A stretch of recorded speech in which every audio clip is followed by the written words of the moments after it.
Brown skin और ये में बोल रहे थे, एयर इंडिया ने कल का स्टेटमेंट है कि 15% इंटरनेशनल फ्लाइट्स कम कर रहे हैं। क्यों कम कर रहे हैं? क्योंकि तुम्हें बाहर जो जा रहे हैं हाई वैल्यू इंडिविजुअल्स हैं, उनके लिए भारत में कौन से प्लेन तुम ऑपरेट कर रहे हैं? इसका मतलब है कि you know something that we don't know. बिल्कुल या हमें बताया नहीं जा रहा है। अगर आप अंकुर से पूछोगे कि क्या होना चाहिए, तो मैं कहूंगा कि ईरान की भूमि को समतल करके वापस से आर्यों को दे देनी चाहिए, क्योंकि वैसे ही हमें यहाँ से अम्बेडकरवादी निकालने वाले हैं। तो हम कहाँ जाएंगे? तो हमें हमारा देश वापस मिल जाए तो हम ईरान का नाम आर्यान कर दें। अब दिक्कत ये है मेरे नाम के साथ में कि मेरे नाम में आर्य लगा हुआ है, तो मेरे तो पीछे वैसे ही लोग पड़े रहते हैं कि यही है वो आर्य जो 5000 साल पहले आया था और इसने हमें पानी नहीं पीने दिया। वैसे देखो क्या है ना कि अगर इस्लामिक देशों में युद्ध बचता रहता है तो ठीक ही रहता है वैसे तो, पर ये अमेरिका जब बीच में जाता है, इसका स्पिल ओवर इफेक्ट इंडिया पे पड़ता है। दिक्कत वही है जब अमेरिका बीच में जाता है। अभी देखो ना, नेतन्याहू का बढ़िया बोल रहा है, पहले ईरान को पेलेंगे और फिर पाकिस्तान को भी पेलेंगे। तो पेलना जरूरी है क्योंकि उसके पास न्यूक्लियर। पाकिस्तान कैसे यार? आसिम मुनीर को तुम लंच पे बुला लोगे? ट्रम्प कहीं पे? ऐसे कैसे यार? पे? लंच पे? अच्छा। नहीं बुलाया तो उसी पे था जो आप बोल रहे हैं। नहीं सुना ही वही था। उसी पे बिठा के तो लंच कराया है। जी। जितने खलियर हैं जो अपने दम पे, संजय राव वो बैठा हुआ है, वो बोल रहा है कि हम नहीं मानते मोदी जी। विक्रम मिश्री क्यों बोल रहा है? हम तो तब मानेंगे जब डोनाल्ड ट्रंप कहे कि 14 बार मैंने झूठ बोला है और मैं माफी मांगता हूं, ये ट्विटर पे लिख के बता। वो नहीं मानेंगे ना, वो तब मानेंगे जब अमित शाह को आपने रॉकेट लॉन्चर लेके देखा, जाते हो माओइस्ट मार देंगे। या ड्रोन उड़ाते हुए देखा है? ड्रोन ऐसे करके अमित शाह उड़ा रहे। ये रहा भाई, इधर ही मार मार अल्फा टू डेल्टा वो कर रहे हैं कि हाँ मारता गोली साला के मारना, मारता क्यों नहीं? ऐसा तो कोई नहीं है। क्या रहा है सर? क्लियर शॉट ने, अबे क्लियर शॉट, बम मार दे मिसाइल मार दे साले को, उड़ा दे साले को। कुछ नहीं है तो ठाई ठाई बोल दे, मर जाएगा। ऐसा कोई वीडियो तो दिखाया नहीं आपने मिश्रा का? Bhishma was one of the most formidable and respected warriors on the Kaurav side. On the 10th day, he was pierced by scores of arrows by Arjun and fell. Being the superhuman he was, he decided to wait for Uttarayan, sun's northward movement, and then leave his body. Later, as Bhishma lies on the bed of arrows, he tells Krishna that it has been 58 days since he fell. The 58 days was a problem, at least for Nilesh. Nilesh's theory was again in a soup. As per the popular narrative, Bhishma lied there for 58 days. But why would he?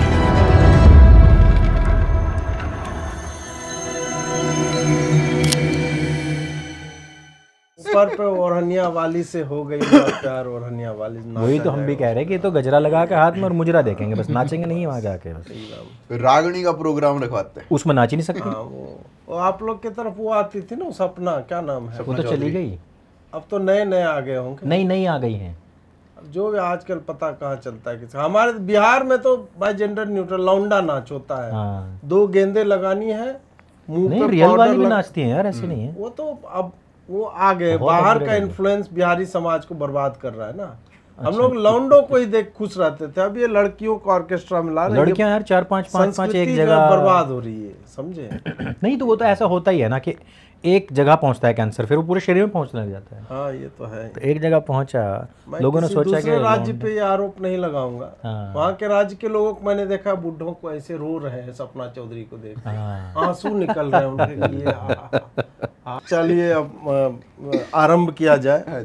मित्रों, 43वीं कड़ी में आप लोगों का स्वागत है भटके हुए युवा की।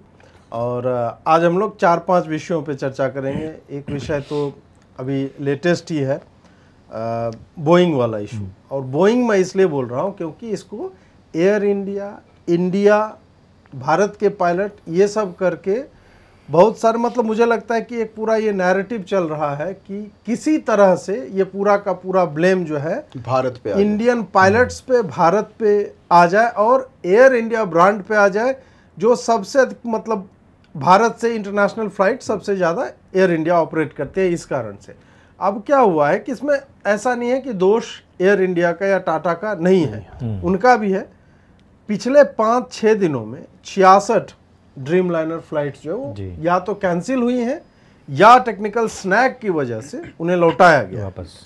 अब ये सारे के सारे अलग अलग सेक्टर्स में, चाहे लंदन से आ रहा था, सैन फ्रांसिस्को से आ रहा था, सिंगापुर से आ रहा था, कहीं से भी, एक तो ये सब चल रहा था। प्लस इनके जो एयर इंडिया एक्सप्रेस के फ्लाइट्स हैं उसमें भी स्नैक्स आ रहे हैं। हिंडन से उड़ रहा था, रांची से जा रहा था, कलकत्ता से आ रहा था, गुवाहाटी से आ रहा था, इन सब में आया है।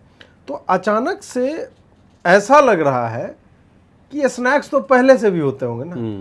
ऐसा तो है नहीं कि भाई वो बोइंग का जो विमान क्रैश हुआ है उसका संक्रमण फैल गया है और सारे एयरलाइंस को लग गया फैलने को, अब यार सब में थोड़ा थोड़ा जाएगा। तो इस बात पे क्या हो रहा है कि इसमें हमारी नकारी डीजीसीए है जो संभवतः वेट कर रही है कि और भी बड़े हादसे। एक ने बड़ा अच्छा लिखा था ट्विटर पे कि एयर इंडिया जो कर रही है या बोइंग ड्रीम लाइनर जो चल रहे 787-8/9, मतलब अलग अलग वेरिएंट जो होते हैं, वो फ्लाई नहीं करते हवा में, दे सर्वाइव। कि वो साला वो राम भरोसे अपना चल रहा है कि लैंड कर गए, अरे लैंड कर गए, ये हिसाब हो रहा है। उसमें कुछ एसेंशियल इक्विपमेंट्स की लिस्ट होती है कि इतना तो आपके पास होना ही चाहिए उड़ान भरने से पहले और उड़ान के दौरान। क्या उन सबको अवॉइड किया जा रहा था? अभी डीजीसीए का एक आया है कि हमने मतलब जांच बिठाई थी, उसमें कोई मेजर ग्लिच सामने नहीं आया, मेजर सिक्योरिटी कंसर्न, मतलब माइनर तो है, इसका मतलब है क्या आप ये एक्सेप्ट कर रहे हो ना कि माइनर है। और क्या हवाई यात्रा में जिसमें एक इशू के कारण पूरा का पूरा विमान जो है नष्ट हो सकता है, उसमें आप माइनर का भी स्कोप छोड़ सकते हो। वही तो मतलब। और दूसरी बात ये भी है कि कोरोना के बाद फ्लाइट दोगुने दाम पे चल रही और सर्विस तुम्हारी उतनी ही टट्टी है अभी भी, मतलब एसी नहीं चल रहा। ये बहुत फ्रीक्वेंट हो गया। आप एयरलाइन का नाम लिख करके और ट्विटर आदि पे आप खोज लोगे तो आपको मिल जाएगा कि भाई ये पूरा का पूरा मतलब कहीं ना कहीं कोई ना कोई इशू है, कोई 2 घंटे लेट है। स्पाइस जेट जैसे है, मतलब एक होता है बर्बादियों में साला सबसे बर्बाद जो एयरलाइन है वो स्पाइस जेट। वो चल क्यों रहा है मुझे ये समझ में नहीं आ रहा। अरे हाँ, वो सनी डे था और उसमें बोल रहा है कि नहीं नहीं वेदर के कारण आप लोग की फ्लाइट 5 घंटे लेट हो गई, बिना काम का। मतलब मैं पटना में था, दरभंगा वहाँ 150-200 किलोमीटर पे है, और बोल रहे कि वेदर के कारण जो है ये नहीं उड़ पा रहा है। बोले साला कौन सा एकदम। और इस पर आप कंप्लेन लिख करके मर जाओ डीजीसीए को, घंटा कोई कार्रवाई नहीं होती है। नॉर्मल रूल है कि 3 घंटे से यदि लेट है तो आप फुल रिफंड के वो अधिकारी हो। हाँ, लेकिन उस पर कोई आंसर नहीं देगा, कुछ नहीं देगा। बोलेगा कि हमने बात कर ली स्पाइस जेट से, उन्होंने कहा कि यह है इशू। कोई जांच नहीं रहा है कि वो झूठ बोल रहा है कि नहीं। खैर, इन सब बातों पे मतलब हमें चर्चा करनी चाहिए। पहला तो ये है कि क्या बोइंग का प्रभाव इतना अधिक है कि अभी जो ब्लैक बॉक्स मिला है वो ब्लैक बॉक्स बोला जा रहा है, वो चूंकि आग में पड़ा हुआ था तो उसकी टेक्निक भारत के पास नहीं है। लो ये बताओ कि जहाज जब गिरता है तो पानी में कितनी बार गिर जाता है? मतलब आग ही तो लगती है जहाज में जब वो क्रैश करता है मोस्ट ऑफ द टाइम। और तुम्हारे पास ब्लैक बॉक्स में आग से क्षति का रिट्रीवल का मैकेनिज्म नहीं है। तुम कहां भेज रहे हो? यूएस, जहां की बोइंग है, और संभवतः निकल के यही आएगा कि वो पायलट्स का दो था इशू था। तो इस पे पहले तो चर्चा की जाए कि भाई इसमें बोइंग को कोई क्यों नहीं लिख रहा है। बोइंग का तो मुझे तो ये लगता है यार, देखो बोइंग इज लाइक जैसे एक अपनी फार्मा लॉबी है ना यूएस के अंदर, हाँ। वैसे ही बोइंग वगैरह की यार डिफेंस लॉबी है। हाँ। ये पूरी लॉबीज जो होती है ना इतनी स्ट्रांग है कि सरकारें चलाती हैं। और जो बोइंग के बारे में ये बातें कोई आज से नहीं हो रही है। मैंने अभी इनफैक्ट कुछ दिन पहले ही एक वीडियो कवर किया था। 1977 में बोइंग का पहला विमान जो था वो बुरी तरीके से क्रैश हो गया था, और उसके बाद से एक लंबी श्रृंखला है। जो ड्रीम लाइनर की हम बात कर रहे हैं, बहुत ग्लिचेज है। हाँ, ड्रीम लाइनर भी अभी वो मैंने आपका भी एक ट्वीट पढ़ा था, वो मेरे को काफ़ी अच्छा लगा था ये ध्रुव राठी ने कुछ डाला हुआ था, है ना, कि भाई ये ड्रीम लाइनर जो है वो पहली बार ऐसे सबसे सुरक्षित है इतिहास में। 787 के बारे में लिख रहा था। हाँ, कि इतिहास का सबसे सुरक्षित विमान आज तक क्रैश नहीं हुआ। अब भाई वो आपने वो बहुत सही लिखा था कि साले को 1582 से थोड़ी चल रहा है ये। अभी कितने टाइम से चल रहा है ड्रीम लाइनर 787? 11-12 साल पहले या ऐसे ही कुछ। और उसमें भी आपकी घटनाएं हो चुकी हैं। हाँ। और ऐसा मैं एक मिनट वो ओपन कर ही लेता हूँ इसमें। आई थिंक ये इम्पोर्टेंट है चीज़ कि ये पहली बार नहीं है, इसमें कई लोगों ने जो है वो विसल ब्लोइंग की तरह वो सामने आए हैं। और क्या तो जॉन नहीं था, सैम था। सैम नहीं, कई हैं, कई लोग हैं। जॉन, सैम भी था, जॉन भी है। तो क्वालिटी मैनेजर था इनका, जो बोइंग का, जिसने विसल ब्लो की थी पहली बार कि भाई देखो ये बोइंग में बहुत सारी दिक्कतें हैं इन द टर्म्स ऑफ इसका जो असेंबली हो रही है, इसकी जो नट बोल्ट हो रहे हैं वो बिना फोर्सफुली करे वो जा रहे, कसे जा रहे हैं। ऑक्सीजन वाला एक था कि भाई ऑक्सीजन मास्क नीचे नहीं आता है। हाँ, नहीं, एक था कि कंटेमिनेटेड जो है वो लगाए जा रहे हैं जिससे आग लग सकती है। इसमें फिर एक ये था जो डेब्री है, हाँ, डेब्री उसमें से निकाल कर रिट्रीव कर, तो ये वो बहुत सारे उसने विसल ब्लो किए थे। अब जैसे ये देखो, मार्च 27, 1977 को 2 बोइंग 747 हैं ये, ठीक है, एडवांस्ड ही है ये भी। ये आपस में टकरा गए हैं हवा में, 583 लोग मारे गए हैं। इसके बाद 1985 अगस्त की मैं बात बता रहा हूँ, जापान का कोई माउंट ताकामागाहारा है, ठीक है, पहाड़ है, पहाड़ से टकरा गया है, 520 लोग इसमें मारे गए। 1991 में फिर से यूनाइटेड एयरलाइंस की 585 है जो ये क्रैश हो जाती है। ऐसी बहुत सारी एक लंबी श्रृंखला है। और ये 2014 के बाद से तो काफ़ी लंबी, मतलब बहुत ज़्यादा हो रहा है। हाँ, बहुत ज़्यादा हो रहा है। तो इसमें आप बोइंग का कोई भी मॉडल ले लीजिए, उसमें इस प्रकार की दुर्घटना हुई है। अब इसमें ना मेन देखने वाली बात पता है क्या है? देखने वाली बात ये है कि एक सेकंड, देखने वाली बात यह है कि ये जो विसल ब्लोअर हैं वो इन्हीं की कंपनी से निकल के आए हैं। एक था अपना जैसे ईडी पीटरसन नाम था इस बंदे का। इस बंदे ने, ये जो बंदा था वो बोइंग रेंटॉन 737 फैक्ट्री का सीनियर मैनेजर था। इस बंदे ने 2018 में बताया है कि जो प्रोडक्शन था ना उसको रैंप अप करने के लिए बोला जा रहा था, टाइमलाइंस को कट करने के लिए बोला जा रहा था, क्वालिटी चेक्स और उसमें नहीं हो रही, और वो कॉम्प्रोमाइज किए गए हैं। तो ये इनके अंदर से ये विसल ब्लोअर्स निकल के आ रहे हैं। जिसकी हम बात कर रहे थे, वो जो सैम नाम था उस बंदे का, मेरे को एक आप जो बात कर रहे हो ना वो जॉन बार्नेट नाम था उसका। ये 787 का क्वालिटी मैनेजर है। और एक दूसरा बंदा था सैम सैल्फोर। तो ये जो बंदा था ना, ये जो ड्रीम लाइनर 7878 है, इसी का क्वालिटी मैनेजर था। इसका जब प्रोडक्शन हो रहा था तब ये बंदा सामने आया था विसल ब्लोअर की तरह, और इसने कहा था कि भाई जो क्वालिटी है ना उसको बहुत कॉम्प्रोमाइज़ किया जा रहा है, जो नट बोल्ट भी कसे जा रहे हैं ना वो भी ढंग से नहीं कसे जा रहे हैं, उसमें भी क्वालिटी चेक नहीं हो रहा है, और डेब्रीज का यूज़ किया जा रहा है, पता नहीं कई चीज़ें इसने बोली थी। तो ये मैं इसको बिल्कुल क्लियरेंस नहीं दूंगा, ये सेफ नहीं है। ये बंदा कुछ दिनों बाद मारा संदिग्ध परिस्थितियों में, संदिग्ध परिस्थितियों में वो बोल रहा है सिर पे गोली मार ली और कुछ भी बोल रहे हैं भाई।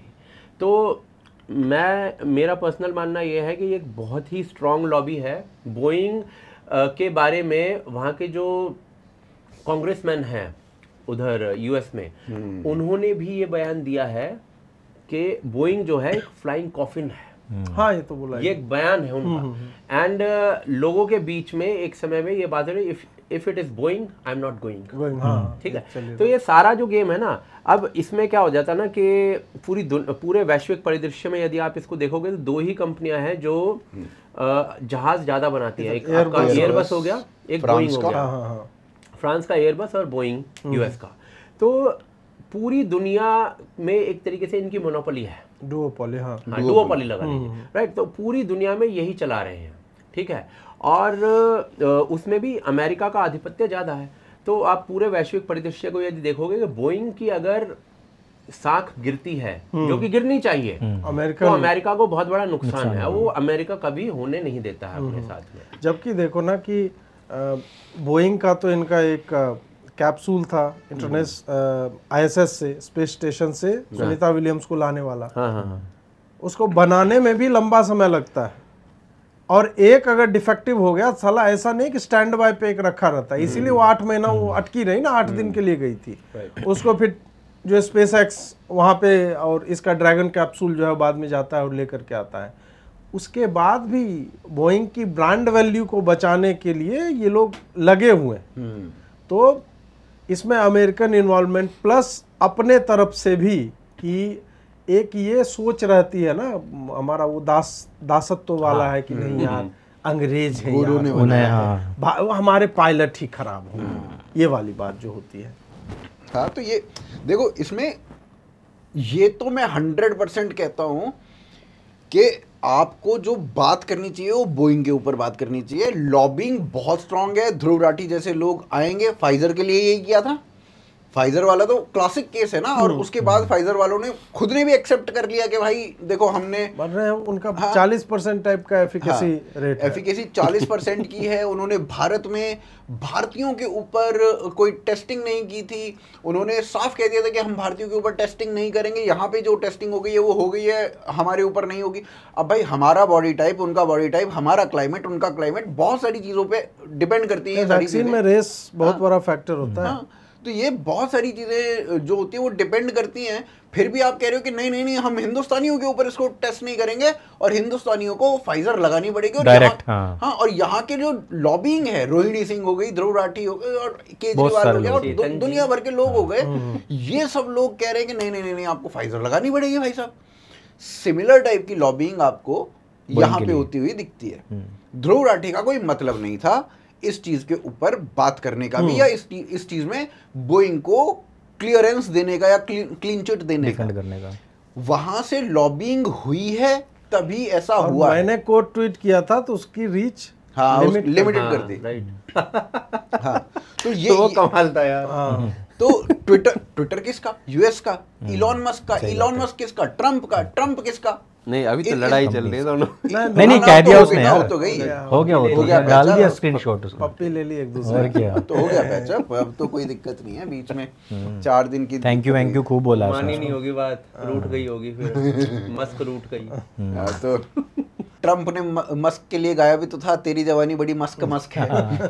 तो उसके बाद ये जो फाइजर की लॉबिंग देखी आपने, सिमिलर लॉबिंग आप अभी इसकी बोइंग की देखोगे या देख रहे हो। इसका क्या मतलब था? मतलब कोई लॉजिक समझ में आ रहा है कि आउट ऑफ द ब्लू एक बंदा उठा और उसने बोइंग की तारीफें करनी शुरू कर दी, जहां पे बोइंग की बदनामी होनी थी एकदम से तारीफ होनी शुरू। कैसे, क्यों किया होगा किसी ने? कोई मतलब सोचने वाली बात है ना। और इनफैक्ट बोइंग पे कोई लिख नहीं रहा था। हाँ, नोबडी वाज राइटिंग, क्योंकि लोगों को पता भी नहीं है कि वह जहाज बोइंग का है किसको। लोग कहे कि एयर इंडिया का क्रैश हो गया, 2 तरह के लोग हो गए, एक टाटा को क्वेश्चन करने वाले, एक सरकार मोदी को क्वेश्चन करने वाले। नहीं, अडानी का पोर्ट था वो। हाँ, तो वो बकचोदी भी है अपना अलग कि भाई आपका रनवे ऐसे क्यों नहीं था, पोर्ट की ही दिक्कत थी, फ्लैट क्यों था 3.5 किलोमीटर का, ऐसे बना देते तो वो झुका जो एयरक्राफ्ट कैरियर पे होता है, थ्रस्ट मिल जाता। और क्या भाई, ऐसा होता है ना कि पतंग ऐसे नहीं मत उड़ाओ, एक आदमी के हाथ में 2, उसको छत पे खड़ा करो, फिर वो कन्नी देगा वहां से, तो वो आराम से उड़ जाएगी। तो ऐसा ही अडानी को करना चाहिए था, एक रैंप बनाना चाहिए था ऐसे, ताकि वो सीधे ही 37 डिग्री से ऊपर जाए। भाई टॉम क्रूज जब बना लेता है रैंप, हाँ देख लो, बाइक के लिए, डेड रेकनिंग में बाइक के लिए बना, तो आप जहाज के लिए नहीं बना सकते। रोज वहां जहाज उड़ रहा है, और क्या। और 45 पे मार दिया तो सुनीता विलियम्स को लेने के लिए पहुंच जाता है, वापस ही नहीं आता। ऐसा बनाना चाहिए। बिल्कुल बिल्कुल। 45 पे आप पेशाब ही नहीं कर सकते, जहाज भी छोड़ सकते हो। आप तो पेच लड़ा के मानोगे। अच्छा, वो भी लड़ाते थे आप? हम पतंग की बात कर रहे थे। हम तो पतंग की बात कर रहे और पेच तो लड़ गए थे, 2 जहाज जिन्होंने बताया आपस में क्रैश हो गए थे। ऐसा भी होता है। ट्रम्प के टेक्नोलॉजी के बाद, ट्रम्प के इनॉग्रेशन के बाद कितनी हवाई दुर्घटनाएं हुई थी यूएस में? अभी इसमें आप 1-2 सप्ताह के अंदर हमको लगता है 3-4 हुई थी। हेलीकॉप्टर मार दिया था एक जहाज में। अभी आप ये देखना इसमें कि मतलब ट्रम्प जो पिछला टर्म था इसका, उसमें भी इसने बोइंग के बारे में मतलब एक अक्षर नहीं सुना उसमें। भाई वो बहुत खासम का ऐसा ही है, बोइंग वगैरह और ये हार्ले डेविडसन, और ये हार्ले डेविडसन की कितनी लॉबिंग की है साला, खुद ट्रम्प लॉबिंग करने आता था। हार्ले डेविडसन पे टैक्स घटा दो, भारत से बोलता, इंडिया से बोलता था। हाँ राइट। तो वो बहुत खास है। तो बोइंग के बारे में एक अक्षर नहीं सुनता था ये। बोइंग ने हो सकता है बैक चैनल से फंडिंग काफी ने करी है। काफी वहाँ बिजनेसमैन तो यार लेजिटिमेट है, वहाँ तो फंडिंग अलाउड है, लॉबिंग भी अलाउड है। हाँ, तो मैं वही कह रहा हूँ कि ये जो ट्रम्प कर रहा है, ट्रम्प ने पिछले टर्म में भी बोइंग के बारे में एक अक्षर नहीं सुना था, इस टर्म में भी नहीं सुनेगा। और जो भारत इनके साथ संधि करके चल रहा है कि नहीं नहीं आप ही देख लीजिए, आप ही बता दीजिए क्या हुआ है, तो ये सारी चीजें एक साजिश ही है और ये बैकफायर करेगी भारत के लिए एटलीस्ट, क्योंकि ब्रांड वैल्यू इंडियन एयरलाइंस की, मतलब एयर इंडिया की खराब हो रही है, भारतीय एयरलाइंस है वो, उसकी खराब हो रही है। आप पूरा का पूरा अगर इसको थोप दोगे इंडिया एयर इंडिया के ऊपर, तो भारत की ब्रांड वैल्यू खत्म होती है। आपकी एयरलाइंस कौन लेगा भाई फिर? नहीं, पॉइंट इसमें ये भी है कि आपके पास ऑल्टरनेट क्या है। हाँ, तो ऑल्टरनेट पे फिर आप वो एयरबस पे जाओगे, क्वालिटी चेक्स वगैरह वो जो है आपके जो ऑलरेडी आपके पास एयरप्लेन्स हैं, बट अधिकांशतः हमारे पास शायद बोइंग ही है, राइट? ज्यादातर हमारे पास बोइंग ही है। तो जब बोइंग, इंडिगो वगैरह मिलती है, एयरबस इंडिगो A320 नियो और A320, ये अभी जो नई एयरलाइंस आई है ना, अब एयर इंडिया के साथ क्या है कि एक और नौटंकी एयर इंडिया जब सरकारी थी तब, कि क्यों ये लोग लॉस में क्यों चल रहे थे। उसका एक बहुत बड़ा कारण ये था कि बाबू लोग चला रहे थे। बाबू लोग का क्या था कि जहां से किकबैक मिल रहा है, 5 प्लेन ये टाइप का ले लिए, 5 प्लेन वो टाइप का ले लिए। अब जहाज में क्या होता है कि अगर आपकी पूरी फ्लीट यूनिफॉर्म नहीं है तो भाई हर जहाज को स्पेशल तरह का पायलट चलाता है। ये नहीं कि A320 वाला 787 में गियर बदलना ही तो है, तो उस टाइप का नहीं होता है भाई, वो अलग हो या गाड़ी। हाँ, महिंद्रा बराबर वही टोयोटा वाला स्कॉर्पियो भी चला ले रहा है ना, ठीक है, क्या थोड़ा सा देख लेते हैं एक्सेलरेशन इसका कैसा है, घों घा कर रहा है कि नहीं, वो करके देख लो। बोला हाँ यार, इससे मुझे याद आया थोड़ा बजाज और हीरो की जो बाइक होती है ना, उनमें गियर एक का आगे को लगता था, एक को पीछे को लगता था, और कई बार बच्चे इससे इस पे स्विच करते थे, उड़ा देते थे एकदम। वो सोचते थे गियर निकल रहा है, वहां लग जाता था। तो वही है कि यहाँ पे जो मतलब सिचुएशन एयर इंडिया की यही थी कि 5-5 लेते थे और उनका खाली पायलट नहीं, मेंटेनेंस का स्टाफ भी अलग होता था। तो आप जितना टाइप ऑफ एयरक्राफ्ट ले रहे हो उतना आपको क्रू भी चाहिए। बिल्कुल। तो आपने बिना काम की हायरिंग कर ली है कि दिन में 2 जहाज उतर रहे हैं एक टाइप के, उसके लिए 50 लोग लगे हुए, बाकी दिन वो पूरा काम कुछ नहीं करेंगे, 2 घंटे का उनका काम है। इस कारण से भी ये सब चल रहा था। फिर इंडिगो जब आता है तो इंडिगो ने एक टाइप का, ऑब्वियस सी बात है कि प्राइवेट एयरलाइंस है, वो लोग जो है इस पे फोकस करेंगे। भाई हमें एक ग्राउंड स्टाफ है, साला वो 9 घंटा काम करेगा, 3 शिफ्ट में काम चलेगा, हमें इतने स्टाफ चाहिए होंगे कि हर 20 मिनट पे जहाज आ रहा है तुम लगे रहो उसमें, ये टाइप का। अब एयरबस से यदि इंडिया वाला, क्योंकि बोइंग का ब्रांड जाएगा और एयरबस को कितना 1000 का दिया है अभी इंडिगो वाले ने, 1000 बना के दे दिया है। तो टाटा ने बोइंग को दिया था यही। इसमें तो अभी फटेगी ही ना इनकी, अमेरिका वालों की। ट्रम्प पूरा है कि नहीं मैन्युफैक्चरिंग हो, जॉब हो, फलाना ढिमका।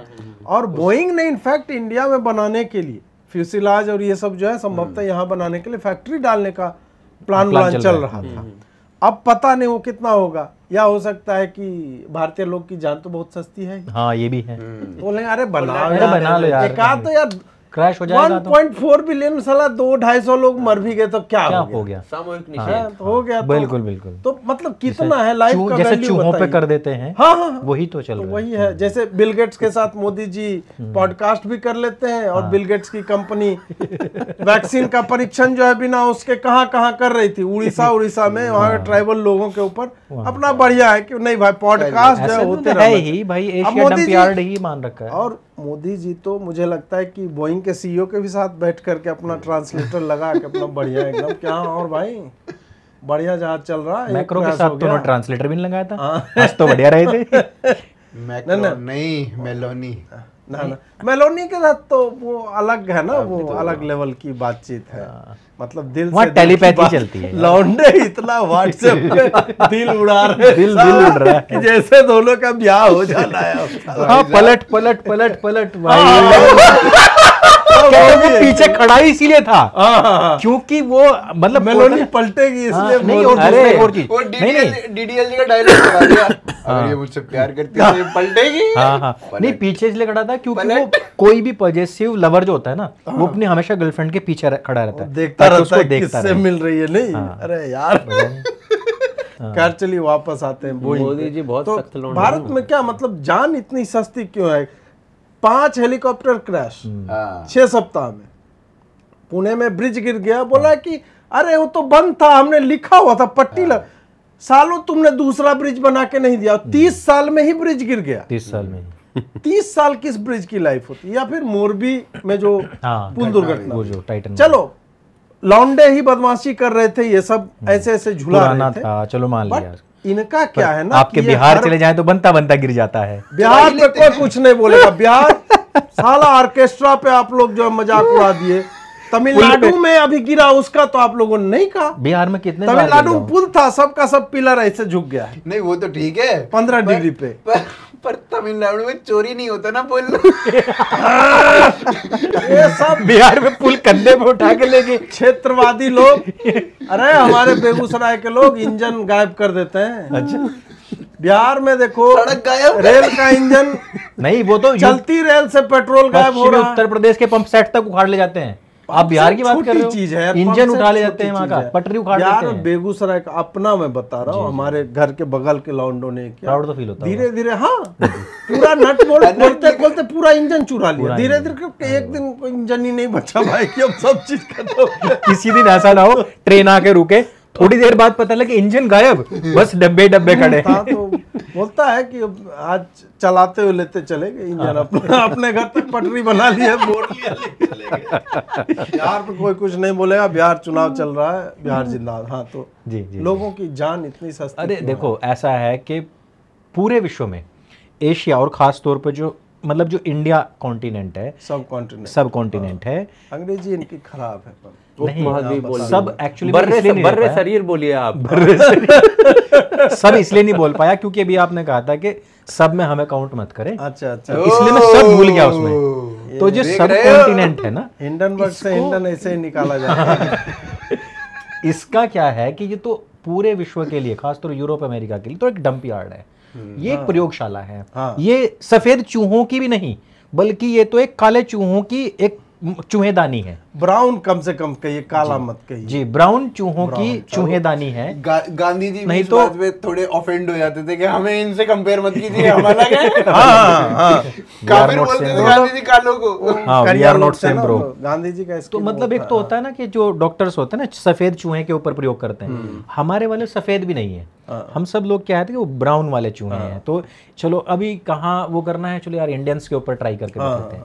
बोइंग बनाया है तो किस पे ट्राई करें, वहाँ भेज देते हैं। वो लोग तो बड़े मतलब एकदम हाथों हाथ चीजें को लेंगे भी और कहेंगे भाई गोरों ने बनाई है, इतनी बढ़िया टेक्नोलॉजिया बनाई है। टेक्नोलॉजी आजकल वीडियो बहुत चल रहा है। हाँ, तो मतलब उसमें बैठेंगे भी और एकदम वीडियो बनाएंगे, और बनाया भी बेचारा उन लोगों ने। जैसे उसने उड़ना शुरू किया, लोग कोई फोटो ले रहा है सीएम के साथ, कोई अपने बच्चों का बना रहा है, किसी ने फेसबुक लाइव किया। तो वो है ही हमारे यहाँ के, अगर कोई एक गोरा भी आ जाए, मैं अभी कहीं का सुन रहा था कि बहुत सारे ऐसे देश हैं जो अपने बेरोजगारों को $1000 दे करके वहाँ से लात मार के भगा देते हैं। तो वो लोग क्या करते हैं, इंडिया आते हैं, तो भाई $1000 मतलब 85,000 रुपये महीने के मिल रहे हैं। अब सरकार उनको तो वहां से फेंक दे रही है, इधर आके अपना सुल्फा गांजा उठ रहे, मौज मस्ती कर रहे। अब इंडियंस का क्या है, साला उनके साथ सेल्फी ले रहे, और जहां भी आगे खड़ा गोरा आदमी मतलब सेलिब्रिटी हो गया, वो सेलिब्रिटी हो गया है। तो दरअसल क्या लोग यहाँ आटा मुंह में लगा के एडिटर को ज्यादा पैसे दे के भाई गोरा बना दो हमको, हाँ, ये कर रहे हैं। तो वो क्या बोलते हैं मुझे नहीं पता अंग्रेजी में इसको, कि जब हम किसी अन्य सभ्यता के प्रति बहुत ज्यादा ऐसा वो शो करते हैं और अपने आप को बहुत ज्यादा नीचे मानते हैं, क्या बोलते हैं, एक तो इंफीरियरिटी कॉम्प्लेक्स होता ही है, एक और भी कुछ वर्ड होता है इसके लिए। अच्छा, उतनी अंग्रेजी में नहीं जानता। अच्छा, मतलब काम चलाओ ही में जानता हूं। तो इस कारण से, और दूसरी बात कि हम लोग भी, इंडिया भी, और यहाँ की गवर्नमेंट भी, यहाँ की जो जितना भी जो संस्थाएं हैं वो भी इसी तरीके से अपने आप को फील कराती हैं कि हाँ भाई हम छोटे हैं, आओ तोहफा कबूल करो, हम तुम्हारे लिए बिल्कुल तैयार बैठे हुए हैं। अच्छा ये क्रैश हो गया, चलो कोई बात नहीं, हम अडानी पे डाल देते हैं, हम टाटा पे डाल देते हैं। वही लोग जो कल तक कह रहे थे कि यार अडानी को पोर्ट क्यों दे दिया, ऐसे तो टाटा को देते, टाटा ईमानदार आदमी है। वो अभी टाटा का क्रैश हो गया तो टाटा बेईमान हो गया। और कि अच्छा ये करना है आपको, तो कोई बात नहीं, हम कह देते हैं कि हमारे पास टेक्नोलॉजी नहीं है, तो इसको आप अपने पास ले जाओ ब्लैक बॉक्स को, वहां बता देना कि नहीं हमारे इसमें कोई दिक्कत नहीं थी, वो तो पायलट ही साला पियक्कड़ था, गर्लफ्रेंड से लड़का आया था, कल ही उसके घर पे उसने नीला ड्रम देखा तो वो फ्रस्ट्रेशन में आ गया, तो उसने सोचा कि यार कहीं कहीं कुछ ना कुछ कर देता। ये है, और ये हम कहने लग जाएं 56 चीना ये फलाना डिमकाना, चाहे मोदी जी कितने भी ताकतवर हों, बहुत सारी ऐसी लॉबीज हैं जिनके सामने हर एक ताकत झुकती है, और वो पूरे के पूरे, मैं केवल भारत की बात नहीं करूंगा, मैं कह रहा हूं इस पूरे के पूरे एरिया की, पूरे के पूरे क्षेत्र की ही।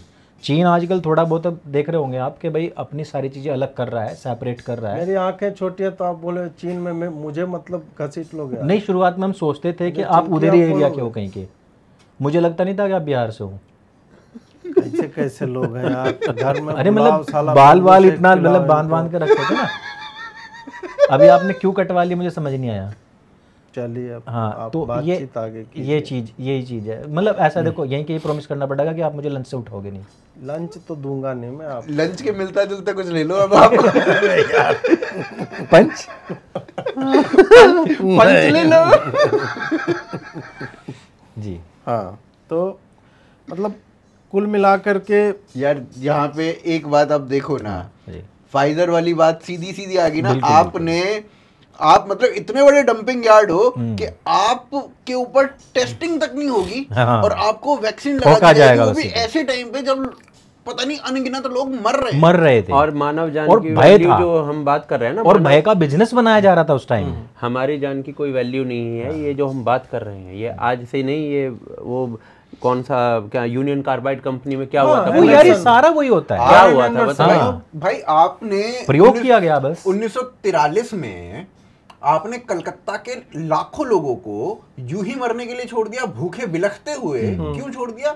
क्योंकि जान की कोई वैल्यू नहीं थी भाई। चलो उस टाइम तो खैर ये कहा जा सकता है कि भाई वो चर्चिल सारा कुछ रूल कर रहा था, सारी चीजें रूल कर रहा था। भाई चर्चिल भी तो क्या भी तो विचार यही था। चर्चिल कौन है? वो भी तो गोरा ही है। उसने तो स्पेसिफिकली कहा है, उसने तो ये उसका स्टेटमेंट है, दे ब्रीड लाइक रैबिट्स, और ये कीड़े मकोड़े से ज्यादा नहीं सोचता था वो, जो वैल्यू थी उसके दिमाग में वही थी। ये जो लोगों में आता है, जो विचार बनता है, वो ऐसे विचारों से तो बनता है। अभी इसने चर्चिल ने बोला, चर्चिल को पढ़ने सुनने वाले लोग बहुत हैं, दुनिया भर में बहुत हैं, उसको पढ़ा सुना तो हाँ भाई भारतीय तो ऐसे ही होते हैं, वो तो एक अरब 40 करोड़ हो चुके हैं, मर जाएं कुछ तो वो थॉट बनी। यही चीज आपका डायर ने बोली थी। डायर ने क्या कहा था कि मेरे को एक सरदार ने बड़ा तंग किया था स्कूल के टाइम पे, अब मैं अपना बदला ले रहा हूँ इनको जलियांवाला बाग में मार के। मैंने कोई नहीं छोड़ा, मैंने जो घायल थे उनको भी चक्कुओं से मरवाया, फिर मैंने उनको भी बाहर नहीं निकलने दिया। फिर तो ये वैल्यू थी ना भाई हमारी। जब ये वैल्यू ओवर द इयर्स बनी, तब जाके आज की डेट में हाँ लगा दो यार, बिना टेस्ट करे फाइजर लगा दो हमें। और उनके कंट्रीज में आप देखो ना, बच्चों को अब इंडियंस जाते हैं पढ़ने के लिए, उनको ही आप देख लो भाई। यहाँ तो चलो ठीक है, उनकी कंट्रीज में जा रहे हैं जो, उनके रोजाना मारने के पीटने के, एक लड़की थी उसको टक्कर मार दिया, पुलिस वाले हंस रहे गाड़ी में बैठ के, अरे यार वो तो इंडियन थी, अरे क्या हो गया। तो ये मेंटालिटी को तो दर्शाता ही है। नहीं, और एक बात है अंकुर भाई कि सत्ता की मेंटालिटी जो है ना, इर्रेस्पेक्टिव ऑफ कंट्री और पीपल, वो सेम ही रहता है। बिल्कुल, सत्ता एक ही तरह सोच। हाँ बिल्कुल, ठीक है, थोड़ा बहुत जो है राष्ट्रवाद हो जाए, हिंदूवाद हो जाए, दाहिने बाएं हो जाएगा, परंतु आप देख लो कि ऐसे समय में जबकि हर ड्रीम लाइनर ग्राउंडेड होना चाहिए था, जब तक कि ब्लैक बॉक्स डिकोड होके नहीं आ जाता, जब तक कि हम कंफर्म नहीं हो जाते कि भाई ये टेक्निकल इश्यूज के कारण, मतलब दोनों इंजन फेल हुआ, हाइड्रोलिक फेलियर था, इलेक्ट्रॉनिक फेलियर था, उसके प्लेटफॉर्म में सॉफ्टवेयर में कुछ ग्लिच था, क्या था, और मोस्ट प्रोबेबली लग रहा है कि पायलट का एरर नहीं था, क्योंकि 32 सेकंड में टेक ऑफ होता है और वो गिरता है, उतने में नो थ्रस्ट नो पावर, मेडे मेडे मेडे ये करके हो जाता है। इसमें बेसिकली जो एक बात और समझने वाली है वो ये भी है कि देखो, आपको 50 सेकंड से पहले अगर कोई फ्लाइट गिर जाती है ना, तो इसका अर्थ बेसिकली ये होता है, वो मतलब 70 फीट या 70 मीटर, 700 हाँ 700 मीटर, 700 फीट, हाँ 700 फीट और 50 सेकंड, इससे पहले अगर कोई फ्लाइट गिर जाती है तो इसका अर्थ ये होता है कि उसके जो इंजन्स हैं उस तक फ्यूल ही नहीं पहुंचा है। हाँ, जिस रेट से पहुंचना चाहिए था वो नहीं पहुंचा। जो फ्यूल पाइप है उसमें कोई एरर हो सकती है। तो ये बेसिक एरर हो गई ना। ये तो अब वही है कि जो DGCA ने कहा कि कोई मेजर सेफ्टी कंसर्न नहीं है, हम मान लेते हैं, लेकिन बात यह है ना कि तुमने जो चेक किया है हो सकता है उन सब से परे कोई और गलती हो। तुम्हारे पास तो एक SOP है कि दुनिया में इतने तरह के टेक्निकल स्नैग ये सब होते हैं, इन कारणों से होते हैं। हमारे चेक पॉइंट में ये सब सही, ये सब तो सही थे।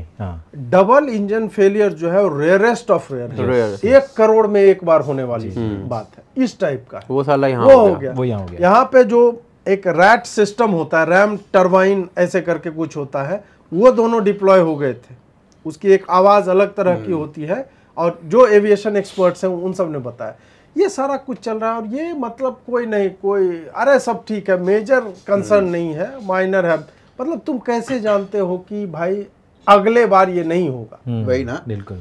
अभी इसमें ये एक सबसे बड़ा इशू ये है कि आपका rarest of the rare occasion हो चुका। हाँ ठीक है, उसके बाद भी जो स्नैक्स हैं वो माइनर ही हैं। कैसे? हाँ, तो पता कैसे चलेगा? इतने माइनर है, कैंसिल क्यों कर रहे हो फ्लाइट? वही तो बात, माइनर में तो चल जाता है ना। हाँ, चल ही रहा था आज तक। तो यार तुम्हारा 5 दिन में 66 फ्लाइट कैंसिल कैसे हुई? और यही चीज किसी और देश में होती है ना भाई साहब, सारी बोइंग खड़ी करवा देते हैं। अब एक और बात देखिए, मैं जो आप ब्राउन स्किन और ये में बोल रहे थे, एयर इंडिया ने कल का स्टेटमेंट है कि 15% इंटरनेशनल फ्लाइट्स कम कर रहे हैं। क्यों कम कर रहे हो? क्योंकि तुम्हें बाहर जो जा रहे हैं हाई वैल्यू इंडिविजुअल्स हैं, उनके लिए। भारत में कौन से प्लेन तुम ऑपरेट कर रहे हो? भारत में क्या तुम्हारा इन सारे प्लेन्स का यूज नहीं है? और उसको उसके मतलब उसके जान की 15% का मतलब क्या है? तुम्हारी सारी फ्लाइट्स डेड हो गई। 100 फ्लाइट चल रहे थे, 15 फ्लाइट मतलब वो कहाँ गई? तुम्हारे फ्लीट से इतने जो जहाज थे वो कहाँ गए? क्यों कम कर रहे हो? मतलब 2 ही पायलट मरा है ना तुम्हारा भाई, और पायलट होंगे ना उसको उड़ाने के लिए। सही बात है। नहीं तो 15% कैसे कम कर रहे हो? वही ना, इसका मतलब है कि you know something that we don't know. बिल्कुल, या हमें बताया नहीं जा रहा है। तो ये सारी बातें बताया नहीं जा रहा है, या फिर बोइंग को बचाया जा रहा है। वही जो भी है कि बोइंग की लॉबी चाहे हमारे है तो सरकारी ही, तो सरकारी लोगों के बच्चे कैसे पढ़ रहे हैं बाहर में? मतलब सबके घर से नोटों के बंडल नहीं निकलते हैं। कुछ के बच्चे जो है विदेश में पढ़ते हैं। कुछ के विदेश में एसेट्स क्रिएट हो जाते हैं, बेटे के नाम से आपने जमीन ले ली, या 50 तरह की चीजें होती है जो ब्यूरोक्रेट्स करते हैं, उनको कंपनसेट ऐसे ही किया जाता है। बिल्कुल। और जब से ये एयर इंडिया वाला हुआ है तो मैं कुछ लोगों से मैंने बातचीत की तो बहुत सारी चीजें बताते हैं। जैसे नॉर्मल सी एसी वाला इशू हुआ, ये खट्टर साहब वाला, तो उसमें मैं किसी से बात कर रहा था तो उसने बताया कि एसी या इस तरह में जो स्टैंडर्डाइजेशन के लिए कुछ लोगों का ग्रुप है जो गाइड करता है मतलब सरकार को कि मानक ये होना चाहिए, प्राइवेट एंटिटी को दिया हुआ है। अब उसमें ये लोग क्या करते हैं कि ये लोग बोलते हैं सर हम दिल्ली आते हैं, आप लोग से मिलते हैं, and we will give you presentation और वहाँ पे हो जाए। बोले नहीं दिल्ली में नहीं, आप कहाँ हैं? मतलब पुणे में। ऐसा करो हम लोग पुणे आ जाते हैं, रिजॉर्ट बुक करा, आप रिजॉर्ट बुक करवा दीजिए और वहाँ पे प्रेजेंटेशन हो जाएगा। अब वो हो जाता है जब फिर ये लोग आते हैं और फिर कंपनी भी समझती है इस बात को कि भाई जिसमें हमें 8 करोड़ रुपया लगना है रिसर्च में, फलाना डिमका में, और उसको इम्प्लीमेंट करवाने में पूरी इंडस्ट्री के सैकड़ों करोड़ रुपये जाएंगे, क्योंकि पूरा नया कंपोनेंट हो सकता है एसी में लगाना पड़ेगा, सारा कुछ अलग। तो उसमें क्या करते हैं कि वो जितने कंपनियां हैं वो इनको देते हैं, क्वालिटी कंट्रोल वालों को। ये जो है सरकार को बुला के IAS साहब बैठे हुए हैं, sir you might already be knowing that this component works this way and when we do this happens, ऐसे करके वो भी पूरा अपना खा रहा है काजू। या वो साला हिस्ट्री पढ़ के आया है, हिस्ट्री पढ़ के वो वहां तक पहुंचा है। कल तक हो सकता है वो किसी और मतलब पहाड़ नियंत्रण में किसी और डिपार्टमेंट में वो सचिव हो, अभी जो है इलेक्ट्रॉनिक्स में आ गया वो या ऐसे करके वो अपना दे रहा है। इस तरह से होता है। और बोलता है कि सर जब हो जाएगा तो आपके बच्चे कहाँ पढ़ रहे हैं सर आजकल? तो बोले कि नहीं यार वो तो यहीं मोंटेसरी में डाला हुआ फलाना। सर इंडिया में कहाँ एजुकेशन है सर, हम लोग कुछ कर देंगे सर, जस्ट आप हमें डिटेल्स दे दो and we will take care of everything end to end, तो हो गया भैया। तो ऐसे में भाई तुम्हारे बच्चे मर रहे हैं, उसको घंटा फर्क पड़ेगा। सही बात है, सही बात है। हु केयर्स, उसके लिए तो अपॉर्चुनिटी है ना। बिल्कुल बिल्कुल, उसके लिए तो और है कि भाई अब ये हो गया, अब आओगे क्वालिटी कंट्रोल, फिर हमारे ही पास आओगे वही ना, ना। हम ही साइन करेंगे, हमारा 2 बच्चा और पढ़ लेगा, भतीजे को भी हो सकता है पढ़वा देंगे। तो ह्यूमन लाइफ की इसी तरह से वैल्यू है। खैर ह्यूमन लाइफ से अब आते हैं गाजा पे। तो अभी जो ईरान में चल रहा है, और आपने वीडियो बनाया ना इस पे, ईरान वाला बना? हाँ बनाया है ना, मतलब जानकार है आप। हाँ जी, आपसे प्रश्न पूछा जा बिल्कुल। सकता है। केवल मेरे से पुल चुराने का ही नहीं पूछ सकते, ये भी पूछ सकते हैं। तो एक तो इसमें अभी तक तो इजराइल ईरान ये सारा कुछ चल रहा था। अब जो है अमेरिका भी, ट्रम्प पगला एक दिन बोला लाओ साला फोन लाओ, मैं कैप्स लॉक ऑन करके धक धक धक धक धक धक धक कैप्स लॉक में कर रहा। Unconditional surrender. खामने वाला मेरा तो ऐसे कर साला कामने का देख रहे हो, हिंदी में ट्वीट कर रहा साला, हिंदी में ट्वीट चल रहा है। कहते हैं भैया हम उम्मा है, इंडियंस भी तैयार रहे। बोला कि भाई ऐसा मारेंगे कि तुम्हें आजीवन जो याद रहेगा। थोड़ा सा इस इशू पे कि भारत के साथ बड़ा ही विचित्र टाइप का सिचुएशन है कि भारत के ईरान से भी बहुत अच्छे संबंध ऐतिहासिक तौर पे रहे। ऐतिहासिक में भी साला 50-60 साल का नहीं, और अब बहुत पीछे तक जाता है। अरे आर्यन तो वहीं से आए हैं, वहीं से है ना, ईरानी पारसी ये सब जो है कहाँ से आए हैं वो भी है। और चाहे 79 का रिवॉल्यूशन हो, उससे पहले या बाद में, भारत का रहा है कि भाई अपना, पता नहीं उसको रेवोल्यूशन क्यों बोलते हैं, मेरे को तो आज तक ये समझ में नहीं आया। तो वो डी रेवोल्यूशन बोल दो, कुछ भी बोल दो उसको, प्रोग्रेसिव तो नहीं था, तो इस्लामिक रेवोल्यूशन था ना, तो वो हो गया, उसका मतलब वही होता है। जैसे चीन में कल्चरल रेवोल्यूशन हुआ तो कल्चर पूरा बर्बाद कर दिया, तो उसी तरह जो है यहाँ पे चल रहा है। तो ये जरा सा मैं वो पढ़ रहा था कल्चरल रेवोल्यूशन, उसमें देखा साला पूरा कल्चर ही खत्म कर दिया उन्होंने। वही तो है, चलो चिड़िया खत्म कर दी। हाँ उससे अकाल आ गया। हाँ, घर के हल वल सब पिघला के स्टील बना दिया उन्होंने। तब बताओ यार क्या कल्चरल तरीका रेवोल्यूशन था। तो ईरान और इजराइल लड़ रहा है, और भारत की जनता जो है ईरान मुर्दाबाद और इजराइल जिंदाबाद टाइप का जो है नहीं, ऐसा नहीं है। बहुत बड़ी जनसंख्या ऐसा भी है कि जो ईरान जिंदाबाद कर रही है। देखो ईरान शियाओं का देश है, हिंदुस्तान सुन्नी प्रधान मुसलमानों का देश, जो इनकी यहाँ पे आबादी है। अब देखो कि इनकी आपस में बनती नहीं है, लेकिन एक उम्मा होने के नाते ये लोग उनकी आवाज उठा रहे हैं। अगर आप अंकुर से पूछोगे कि क्या होना चाहिए, तो मैं कहूँगा कि ईरान की भूमि को समतल करके वापस से आर्यों को दे देनी चाहिए, क्योंकि वैसे ही हमें यहाँ से अम्बेडकरवादी निकालने वाले हैं। तो हम कहाँ जाएंगे? तो हमें हमारा देश वापस मिल जाए तो हम ईरान का नाम आर्यन कर दें। अब दिक्कत ये है मेरे नाम के साथ में कि मेरे नाम में आर्य लगा हुआ है, तो मेरे तो पीछे वैसे ही लोग पड़े रहते हैं कि यही है वो आर्य जो 5000 साल पहले आया था और इसने हमें पानी नहीं पीने दिया।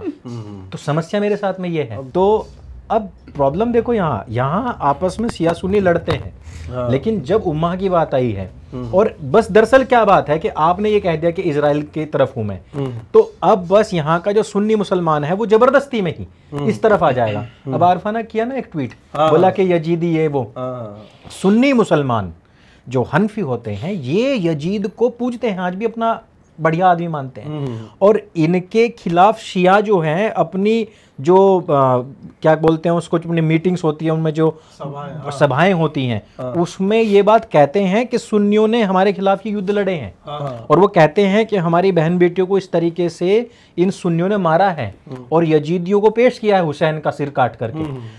लेकिन चूंकि मोदी गले मिलता है नेतन्याहू के, तो इसलिए इंडियन मुस्लिम्स अपने आप ही घूम करके अपनी आइडियोलॉजी के खिलाफ जा करके ईरान का साथ दे रहा है। दूसरी समस्या यह है कि ईरान का साथ तो दे रहे हो, चलो ठीक है, पर आप कर क्या लोगे? सिवाय यहां से आवाज उठाने के कर क्या लोगे? अगर इंडिया की बात की जाए तो ये क्लियर है कि अगर इजराइल को सैन्य कमी लगती है तो भारत अपनी सेना देगा, पहले भी उसने दी है। भारत के सैनिकों ने जाकर के इजराइल की तरफ से युद्ध लड़े हैं पहले भी। अगर यहाँ किसके खिलाफ?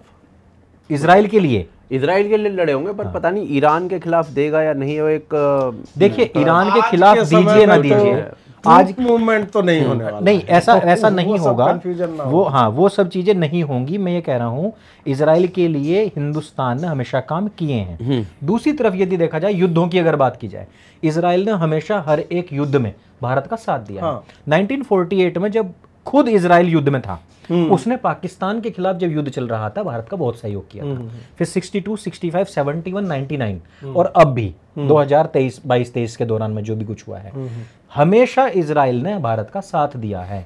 भारत की ये अपने आप से ही, मैं नहीं कह रहा हूं कि वहां जाकर हिंदुस्तानी बम फोड़ देंगे जैसा ट्रंप कह रहा है कि भैया हम कह रहे हैं कि परमाणु भी मार दो साले पे, वो चीजें भले ही ना होंगी, लेकिन भारत को क्योंकि सैन्य हमेशा सपोर्ट मिला है, भारत के नागरिकों का एक अच्छे देशभक्त होने के नाते, एक अच्छे मित्र के प्रति ये सहानुभूति बनती है कि भाई वो इजराइल का सपोर्ट कर रहा है। सिर्फ इसलिए नहीं कि वो वहां पे हिंदू रहते हैं, वहां पे तो कोई और कौम रहती है, उस हिसाब से नहीं था। अगर मुस्लिम देशों में आपस में देखा जाए ना, पाकिस्तान ने सबसे पहले हाथ पीछे खींच लिए। वो जो आप उम्मा की बात कर रहे हो ना, वो बस हमारे यहीं पे ही है। बस वो मैं वही कहना चाह रहा था। पाकिस्तान ने बॉर्डर बंद कर दिया, बॉर्डर बंद कर, इराक ने कहा कि मेरी धरती का आप इस्तेमाल करो। सीरिया को किसने शरण दे दी? सीरिया के शरणार्थियों को किसी ने शरण नहीं दी। मैं तो सिर्फ इसी युद्ध की बात कर रहा हूँ। इराक ने कह दिया मेरी भूमि का इस्तेमाल कीजिए आप, अब उससे बड़ी क्या बात होगी? जॉर्डन ने कह दिया आप मेरे स्रोतों का इस्तेमाल कीजिए, ईरान को मारना है तो। उधर से ईरान का मिसाइल आ रहा था इजराइल को, जॉर्डन ने फोड़ दिया वो भाई साहब।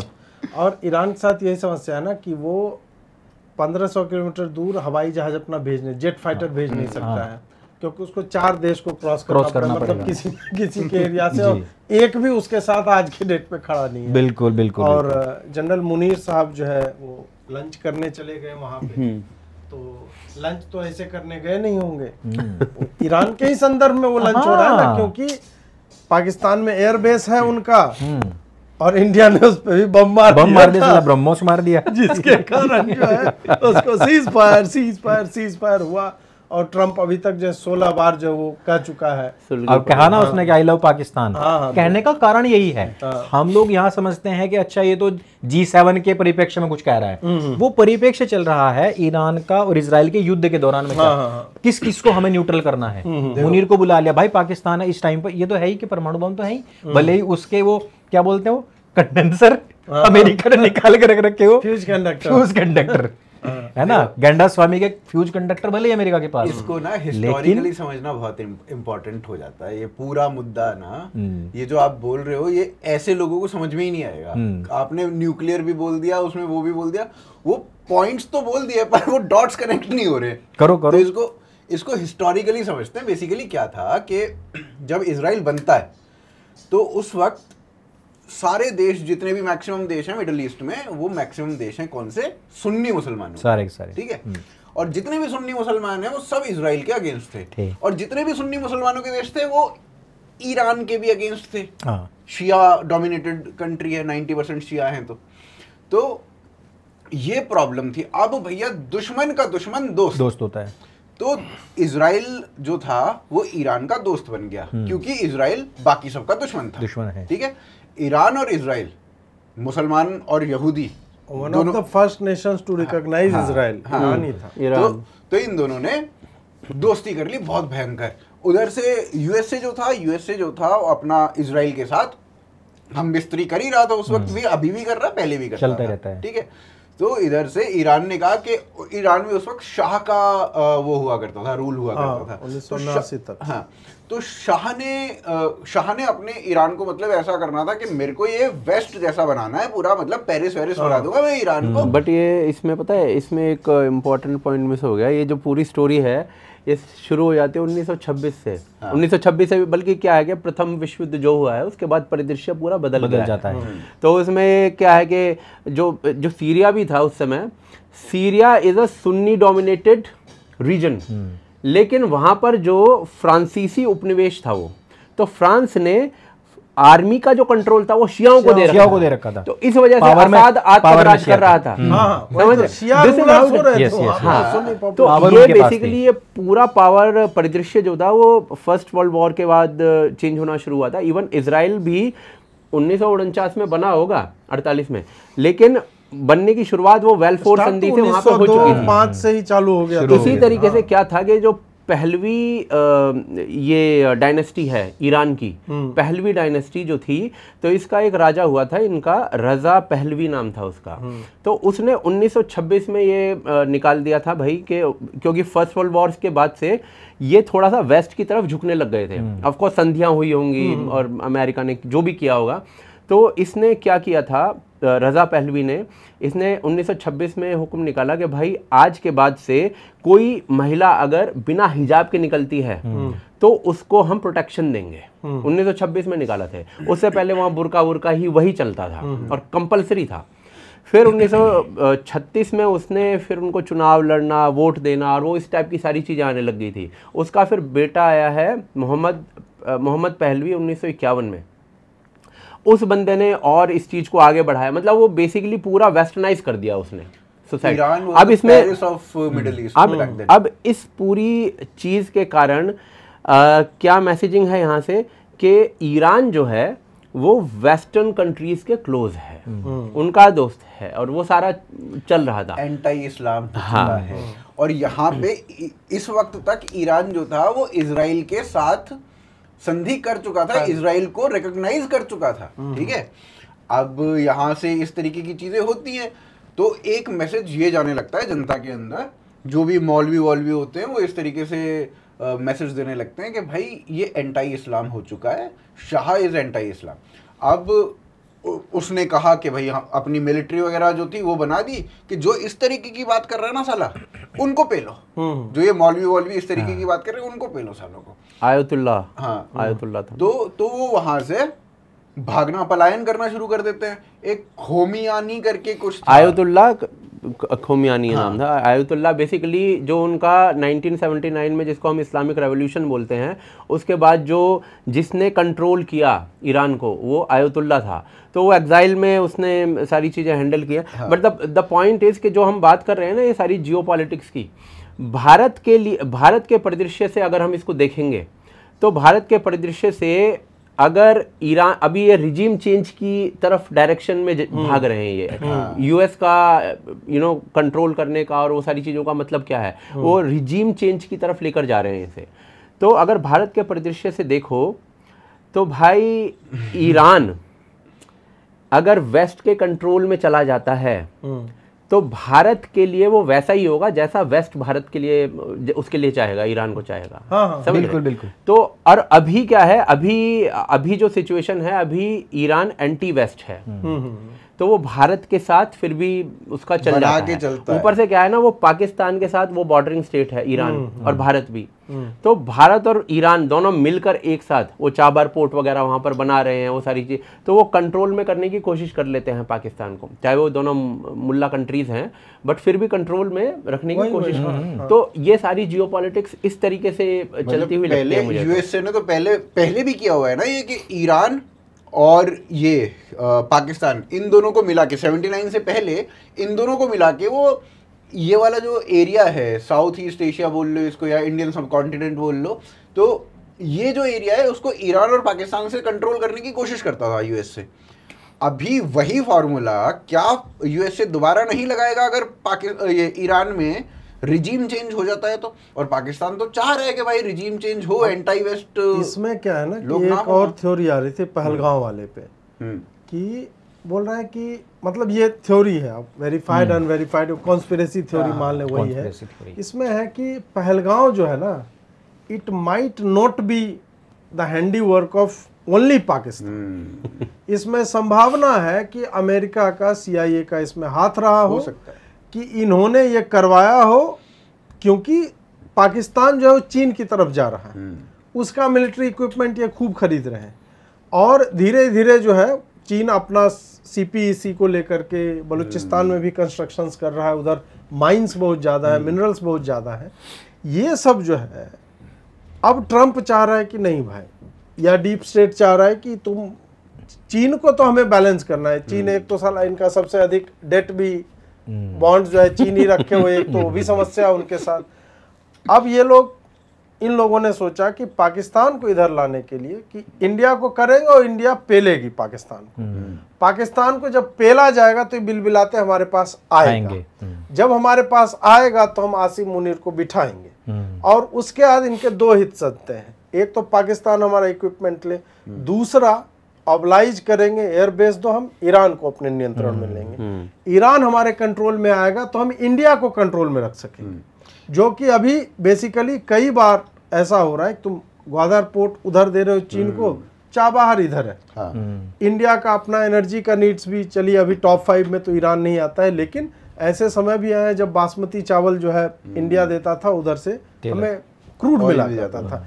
तो ये सारा कुछ भी मुझे लगता है कि इस तरह से भी, क्योंकि जब जब पजल के टुकड़े और आने लगते हैं ना, तब हमें लार्जर पिक्चर दिखता है कि है भाई इस तरह से भी गेम जो है वो खेले जा सकते हैं। बिल्कुल, बिल्कुल। और इस कारण भी संभवतः यूएस को लेके भारत का टोन का जो अभी शिफ्ट हुआ है, जो मतलब बवाल काटे हुए है भारत ने, जो अभी मतलब अमेरिका के व्हाइट हाउस के रीड आउट निकालने से पहले बात खत्म हुई और इधर प्रेस कॉन्फ्रेंस कर दिया कि बकलोली अमेरिका ना कर दे। वो कर नहीं तो आप ये देख लीजिए ना, ये जो ट्रंप की आप बात कर रहे हैं, ट्रंप 2011 में इसका ट्वीट है कि भाई पाकिस्तान को हमें दोस्त नहीं समझना है। 2015, 16, 17 हर साल ट्वीट है। 2018 में तो ये ट्वीट करता है कि भाई हम इनको एक पैसा नहीं देंगे। $33 बिलियन खा चुके हैं हमारे। 24 के कैंपेन में उसका सुन लो ना कि टेररिस्ट स्टेट, इंडियन कॉकस को लुभाने के लिए उसने पाकिस्तान के खिलाफ क्या नहीं बोला है। रेडिकल इस्लामिस्ट, टेररिस्ट, सब कुछ बोला हुआ है। आज वो पप्पी ले रहा पाकिस्तान। अरे उसने तुरंत पैसा दिया पाकिस्तान को। इसमें एक और एंगल भी जो अभी आपने बोला, ये सिर्फ इसको कॉन्स्पायरेसी थ्योरी कहकर मतलब ब्रशअप नहीं कर सकते, इसमें सब्सटेंस हो सकता है। उसमें अभी एक जेफरी बीच नाम का बंदा है, क्या नाम है, मैं ढंग से नाम याद नहीं आ रहा है। ट्रंप का जो बेटा है उसके साथ वो पढ़ा करता था कॉलेज में। तो जेफरी बीच जो है वो पाकिस्तान, ईरान, पाकिस्तान या एक दो और देश हैं, इस्लामिक देश हैं, उनमें घूम रहा है। पाकिस्तान के अंदर जो माइनिंग का काम है, जो इंडस रिवर, उसमें माइनिंग का बहुत बड़ा एक मिनरल्स वगैरह का एक पूरा ये लगा लीजिए भंडार है। पाकिस्तान में ये सबसे अधिक मिनरल्स है उधर। तो वो वहां पर इन्वेस्टमेंट की जा रही है ट्रंप के द्वारा, प्लस क्रिप्टो डील। राइट। तो ये सब भी है ना। वो तो कह भी रहे हैं कि हम तो बिटकॉइन को कभी बेचेंगे ही नहीं। सीधी सी बात है, चाइना को कंट्रोल करने के लिए उसे भारत चाहिए, भारत को कंट्रोल करने के लिए उसे पाकिस्तान, ईरान चाहिए। तो वो ईरान और आ जाए तो और भी मजा आ जाएगा उसको। अच्छा, 85 के आसपास में आपको पता है ईरान इराक के बीच में युद्ध करवाने के पीछे अमेरिका ही था। क्या फिर उन्होंने ईरान इराक के बीच में युद्ध करवाने के लिए, दोनों शिया डोमिनेंट कंट्री, और उन दोनों के बीच में ही आपने युद्ध करा दिया। और फिर उसी के बहाने इन्होंने सद्दाम को निपटाया, ईरान के ऊपर कब्जा किया, तेल लूटा। अब इराक तो हो गया समाप्त, अब इन्हें चाहिए ईरान। तो ईरान से भी क्या करेंगे? जैसे इन्होंने बराक को मारा, उसके सॉरी क्या नाम था उसका, सद्दाम के बाद में फिर ISIS का जो बंदा वो था, बी से नाम था उसका। हाँ, बी से ही था, बगदादी को मारा। फिर तेल लूटा सीरिया का। अब ये सोच रहे हैं कि अब ईरान से लूटे, और यही इनका हर 5वें साल में 7वें साल में चलता रहता है कि किसी ना किसी, क्या है ना कि अगर इस्लामिक देशों में युद्ध बचता रहता है तो ठीक ही रहता है वैसे तो, पर ये अमेरिका जब बीच में जाता है, इसका स्पिल ओवर इफेक्ट इंडिया पे पड़ता है। दिक्कत वही है, जब अमेरिका बीच में जाता है। अभी देखो ना, नेतन्याहू का बढ़िया बोल रहा है, पहले ईरान को पेलेंगे और फिर पाकिस्तान को पेलेंगे। तो पहला जरूरी है क्योंकि उसके पास न्यूक्लियर है। पाकिस्तान। अच्छा, ये हिस्ट्री में था कि जब भारत को इन्होंने कहा था कि हम चाहते हैं कि 79 मतलब वही इंदिरा गांधी के टाइम में 79 से भाई यहाँ पे पाकिस्तान को पेल देते हैं, पास है पेला जाए। मुस्लिम देश के पास में परमाणु बम होने का मतलब समझते हो आप क्या है? पूरी धरती का विनाश हो जाएगा। वो लोग समझते हैं इस बात को। लेकिन ये है कि इस टाइम पे जो ट्रंप की टोन, ट्रंप का टैरिफ, ट्रंप की भाषा, ये सारा देखते हुए, और फिर इसमें सारा का सारा इन्वॉल्वमेंट ट्रंप का, ये देखते हुए फिर सारी चीजें संदिग्ध हो जाती हैं। हो सकता है नेतन्याहू का विजन अच्छा होगा, लेकिन जब ट्रंप बीच में जाता है ना, उसका दिमाग बिजनेस में चलता है और वो बिजनेस के पॉइंट ऑफ व्यू से सारी चीजें सोच रहा है। अमेरिका सिर्फ ट्रंप नहीं, पूरा अमेरिका। इन्होंने कहा ना कि प्रजा सोच सकती है इधर उधर, लेकिन जब व्यक्ति गद्दी बैठता है ना, तो वो एक ही तरीके से सोचता है कि हमें एशिया को किस तरीके से लूटना है। हाँ नहीं, वो तो है ही, ट्रंप बस वही सोचता है। वो तो है ही। देखो, ट्रंप अभी यूएसए के ऊपर दुनिया भर का डेट टू GDP रेशियो 125-135 पे पहुंचा हुआ है इनका सालों का। डेट इतना है ना कि डेट का जो ब्याज खाली इनको जो देना है ना, वो इनके पूरे बजट के बराबर है। मतलब अगर खाली, और इसी कारण वो डेट और भी 4 ट्रिलियन पुश करना चाह रहे हैं कि और हमें बोरो करने का मिलना चाहिए। यदि वो करेंगे तो जितना इनको ब्याज में जितने $1 ट्रिलियन देने होंगे, इतना इनका साल भर का बजट होता है। मतलब डेट बढ़ा करके ब्याज में वो देते रहो बजट के लिए, फिर से तुमको एक्स्ट्रा डेट लेना मिल जाए। हाँ। मतलब डेट लेना कोई बुरी बात नहीं है। हाँ। हमने ये बात पहले भी करी कि डेट जो है, डेट बुरा नहीं होता है, उससे रिप्रोडक्शन कितना हो रहा है, लेकिन डेट इज टू जीडीपी, वहां पे दिक्कत है। अगर डेट इज टू जीडीपी आपका 50 से नीचे है, मतलब 25, 30, 40 तक है तो सही है। 40 के बाद दिक्कत होनी शुरू हो जाती है। इनका 150 तक पहुंच रहा है, 125, 135 पहुंच रहा है। डेट लेकर के यदि मोदी जी 80 करोड़ लोगों को भोजन फ्री में देने लगे, वो गलत डेट है।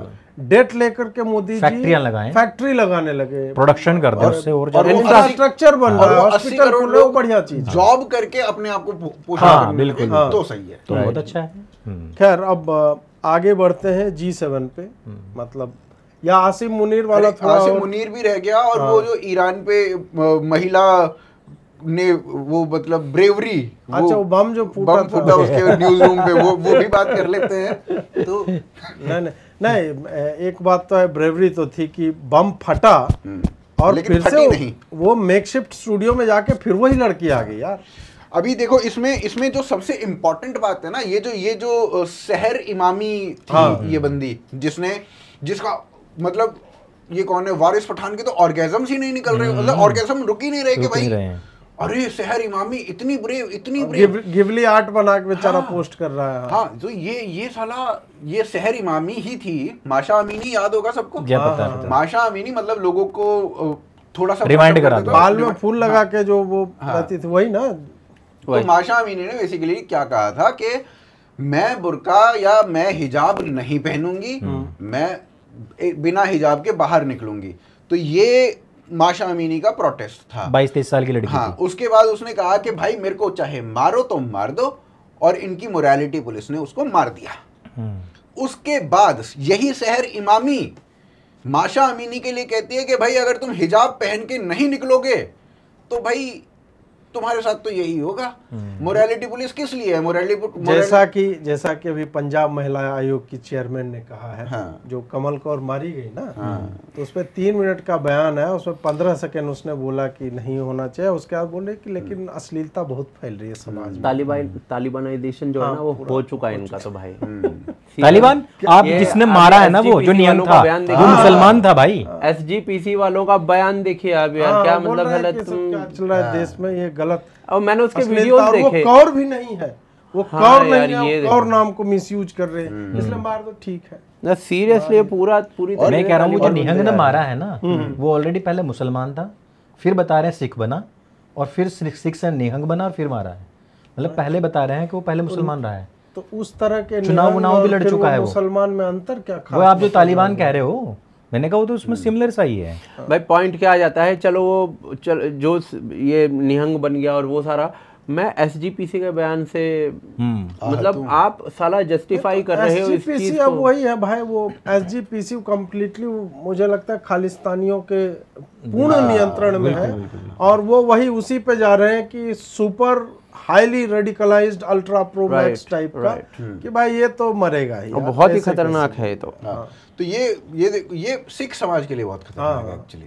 नहीं तो इसमें सिख लोगों को सामने आना चाहिए कि भाई तो आप कहते हो कि हम 90% ऐसे नहीं हैं जैसे ये सोच वाले हैं, तो आओ ना SGPC को बंद कराओ। ये लगभग उसी तरह का है ना, जैसे गुड मुसलमान आ जाते हैं, बम जब मुसलमान फोड़ता है तो गालिब की शायरी लिखते हैं, या फिर बोलेंगे नहीं वो तो मेंटली डिस्टर्ब था, वो he is not a good Muslim, आपका ये रहता है। तो यहाँ पे सही टाइम के SGPC जो है, SGPC का कंट्रोल निकालना चाहिए, अभी समाज को सामने आना चाहिए। तो बहुत रेडिकलाइज्ड एलिमेंट्स आ रहे हैं इस टाइम। SGPC के स्थान पे कोई दूसरी संस्था खड़ी करनी चाहिए, इंडियनाइज्ड टाइप की कुछ, मतलब ये तो अंग्रेजों ने शुरू करी थी ना, अंग्रेजी तत्व तो आप वैसे भी निकाल ही रहे हो, तो निकाल दो इसको। तो चलो वापस से माशा अमीनी पे आते हैं।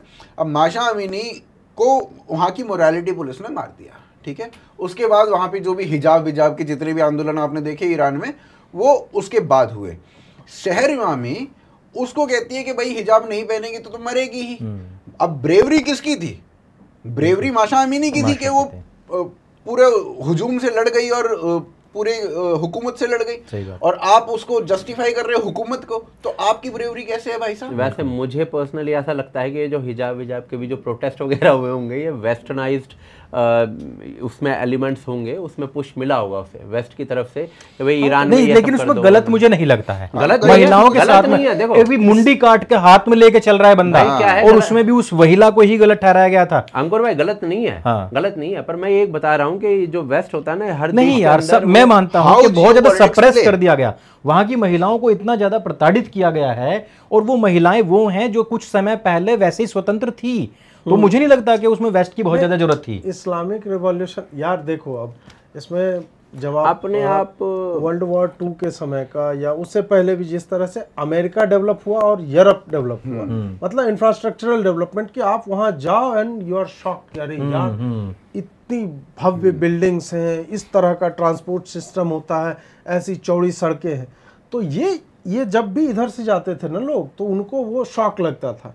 तो उस कारण से चाहे स्टालिन को देख लो, स्टालिन ने भी रूस को बोला कि हम साला अमेरिका से भी ऊंचा स्काईस्क्रैपर्स बनाएंगे। उसने फिर 7 सिस्टर्स करके बिल्डिंग है मॉस्को के पेरिफेरी पे बनाया हुआ, उसी तरह की सड़कें हैं, उसी तरह के बड़े बड़े मतलब जो स्काईस्क्रैपर्स होते हैं, मॉस्को को उसी तरह से बनाया गया, क्योंकि उसको लगा कि भाई हम भी हैं, दिखाने की हम साला ये नहीं। उसी तरह ईरान में जो पेरिस बनना चाह रहा था, तो भाई देखिए कोई भी रूलर रहेगा वो केवल एक तो रहता है कि डोमेस्टिकली हमारी क्या छवि है, प्लस हम सदैव भी भारत बुलेट ट्रेन क्यों ला रहा है, हाँ, बिल्कुल। मेट्रो हम क्यों चला रहे हैं, हम क्यों लाए, हम यार स्पेस एक्सप्लोरेशन क्यों कर रहे हैं कि हम हैं, हम भी कुछ हैं, ठीक।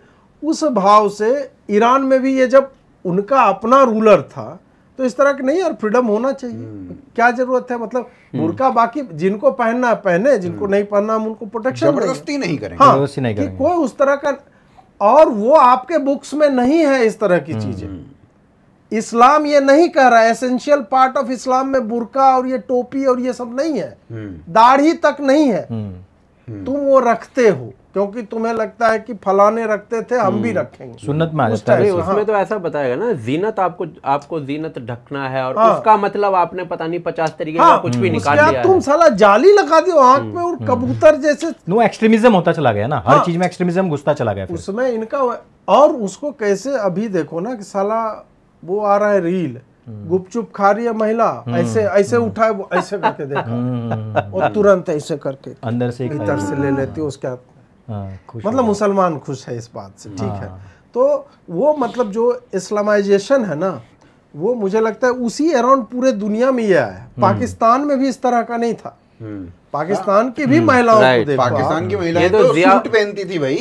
जिया उल हक के बाद हुआ है पाकिस्तान में, तो इस हाँ तरीके जी, का हाँ। पासपोर्ट का कलर तक बदलना, ये सारा कुछ आया, और पाकिस्तान अपने आप को वही कि अरबी तुर्की दिखाता तो है। खिलाफत छोड़ दिया, अब हम अब करेंगे हम भाई। करेंगे। हाँ। पाकिस्तान का मैं बताता हूँ, पाकिस्तान ने एक बार अपने आप को पाकिस्तान बोलना बंद कर दिया था। पाकिस्तान अच्छा, पता है मतलब ऑफ कोर्स जनरलाइज तो नहीं कर रहा हूँ पाकिस्तान से पर क्या होगा? पाकिस्तान से पाकिस्तान, अरबी- पंजाब से अरबी- अच्छा, बोलते हैं। अच्छा, पंजाब। पंजाब से पंजाब, वाह। और वो साला गाड़ी के नंबर प्लेट में ये सब आने लग गया तो था। साले ढंग से उर्दू नहीं बोल पाते ना, पंजाबी हाँ, वहाँ मैं की वो- जो भाषा है वो नहीं बोल पाते, वो अरबी नहीं, वहाँ वो कैसे? पंजाबी ही है। Of course, मतलब मैं ये बात नहीं कह रहा हूँ कि वहाँ के आम लोग ऐसा करने लग गए थे, बट जो जो बेसिकली इम्प्लीमेंटेशन करते हैं ना चीजों का, वहां पर ये चीजें आने लगी थी।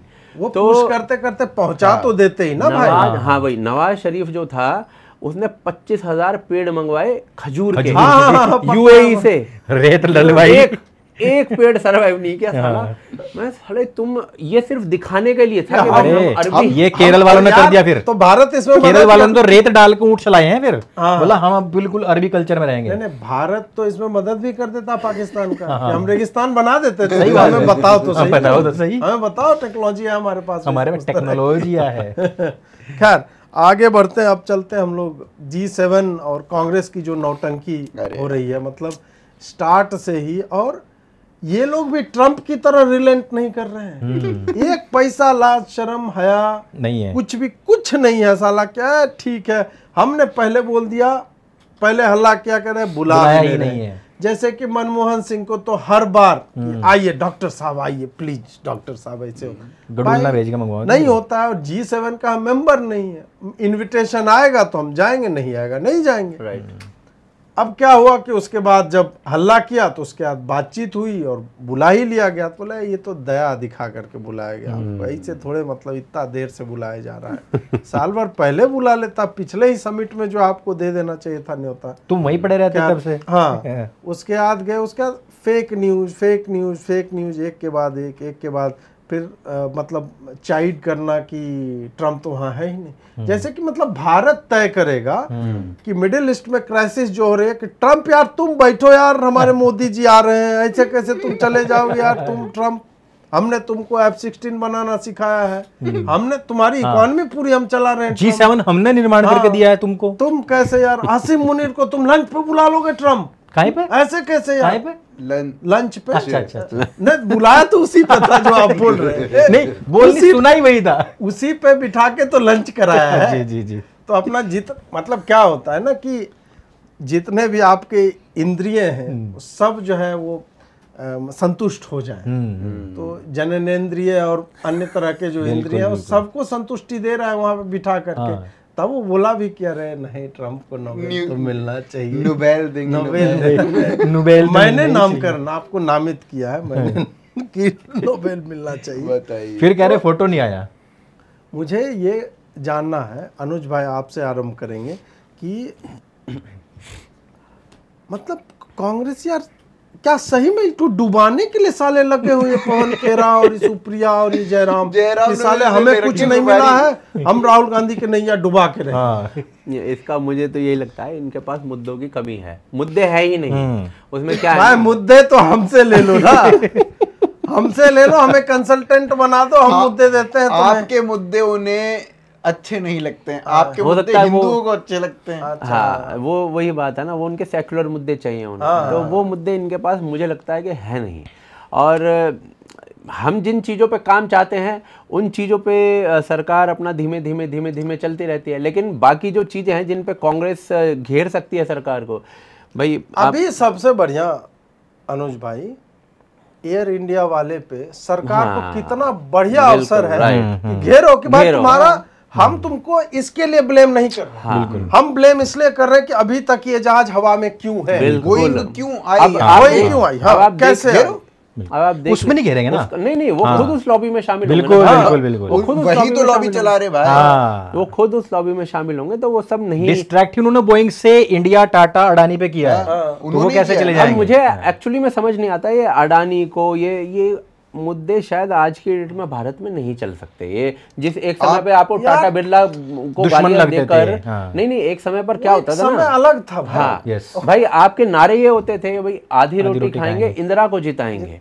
आप आधी रोटी का सपना दिखाकर लोगों को मतलब सोचो कि सर आधी रोटी काहे खाओगे बे तुम, पूरी तो खा लो, और इंदिरा को जिताने के लिए इंदिरा को जिताने ताकि आधी रोटी खाते रहे, हाँ ताकि आधी रोटी खाते रहे। तो बेसिकली लोगों का सपना यही था। भारत की गरीबी जो थी 1947 में जितनी थी उससे अधिक गरीब करके गए थे नेहरू जी, उससे भी अधिक गरीब फिर वो भारत आगे होता रहा इंदिरा जी ने इन टर्म्स ऑफ परसेंटेज। अगर हम सारी चीजों की बात करें, गरीब रहेंगे नहीं तो गरीबी हटाओ, नारा कैसे आएगा, मतलब ऐसे कैसे आप टेक्नोलॉजी आप समझते नहीं है, फिजिका टेक्नोलॉजिया ये नहीं समझ रहे ना। तो मुझे तो यही लगता है कि भाई मुद्दों की कमी है, भारी अकाल है, उसके कारण ये कभी अडानी बीच में आ जाता है, कभी चौकीदार चोर बीच में आ जाता है, कभी नरेंद्र सरेंडर बीच में आ जाता है, और अब ये G7 मैं एग्जैक्टली मैं यही सोच रहा हूँ कि भाई G7 जैसा मुद्दा जिसमें हम we are not the party, बिल्कुल हम वहाँ पर है ही नहीं, हमें बुलाया जा रहा है। और ये ऐसा नहीं है कि 2003 में बुलाया गया था अटल बिहारी वाजपेयी के समय पर,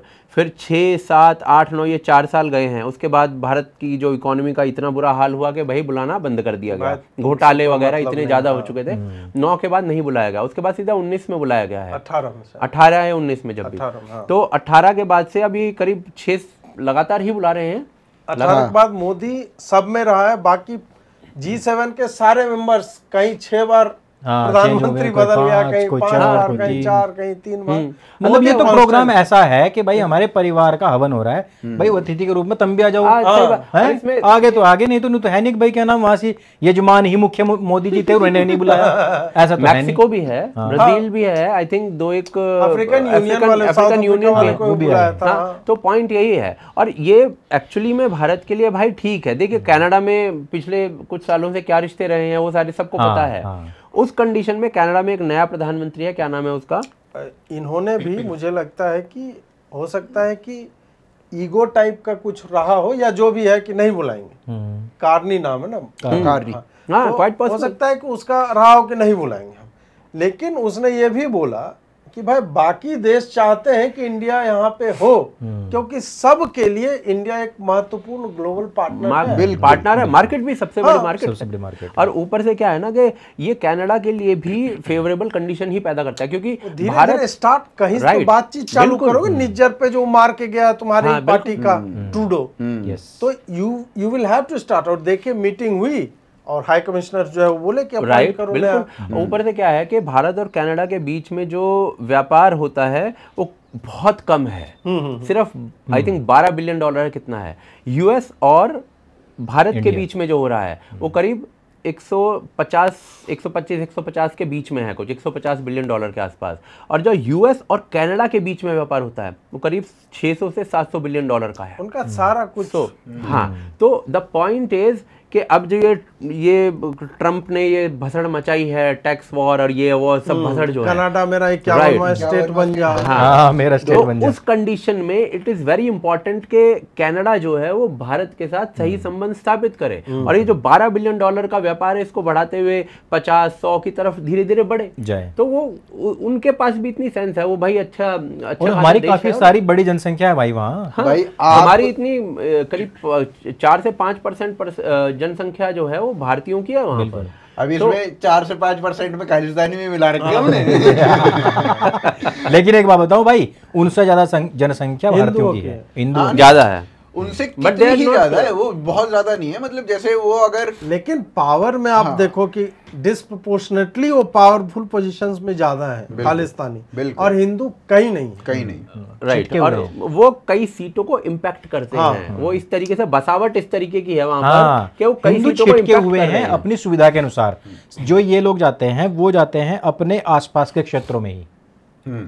तो द पॉइंट इज कि ये सारे सबके लिए फेवरेबल कंडीशन पैदा। और भाई G7 दुनिया के सबसे 7 समृद्ध देश हैं वो, उनमें अगर आप जा रहे हो, उनके साथ जा रहे हो, बैठ रहे हो, उठ रहे हो, आपके लिए 2-4 डील भी इधर उधर हुई तो it's a good thing for the country. पता नहीं, मुझे मतलब वही कह रहा हूँ ना, सेंस जब विनाशकाली विपरीत बुद्धि वाली बात है और कुछ नहीं है यार। पर यहाँ पे बात ये भी नहीं है ना कि आपने कोई मुद्दा उठाया, अगर वो मुद्दे में दम है तो उठाओ। आपके मुद्दे क्या हैं? अंग्रेजी नहीं बोल रहे हैं, हाँ पीछे खड़े हुए हैं। आपके मुद्दे क्या हैं? मेलोनी के पीछे खड़े हुए हैं, दूसरी रो में है। हाँ। आपके मुद्दे क्या हैं कि पता नहीं, इनको खुद को भी नहीं पता कि हमारे मुद्दे। अरे एक में गया था मनमोहन, उसका चेहरा भी ढंग से दिख नहीं रहा, पगड़ी पगड़ी दिख रही है सिर्फ। क्या करोगे उस मुद्दे को उठा के भी?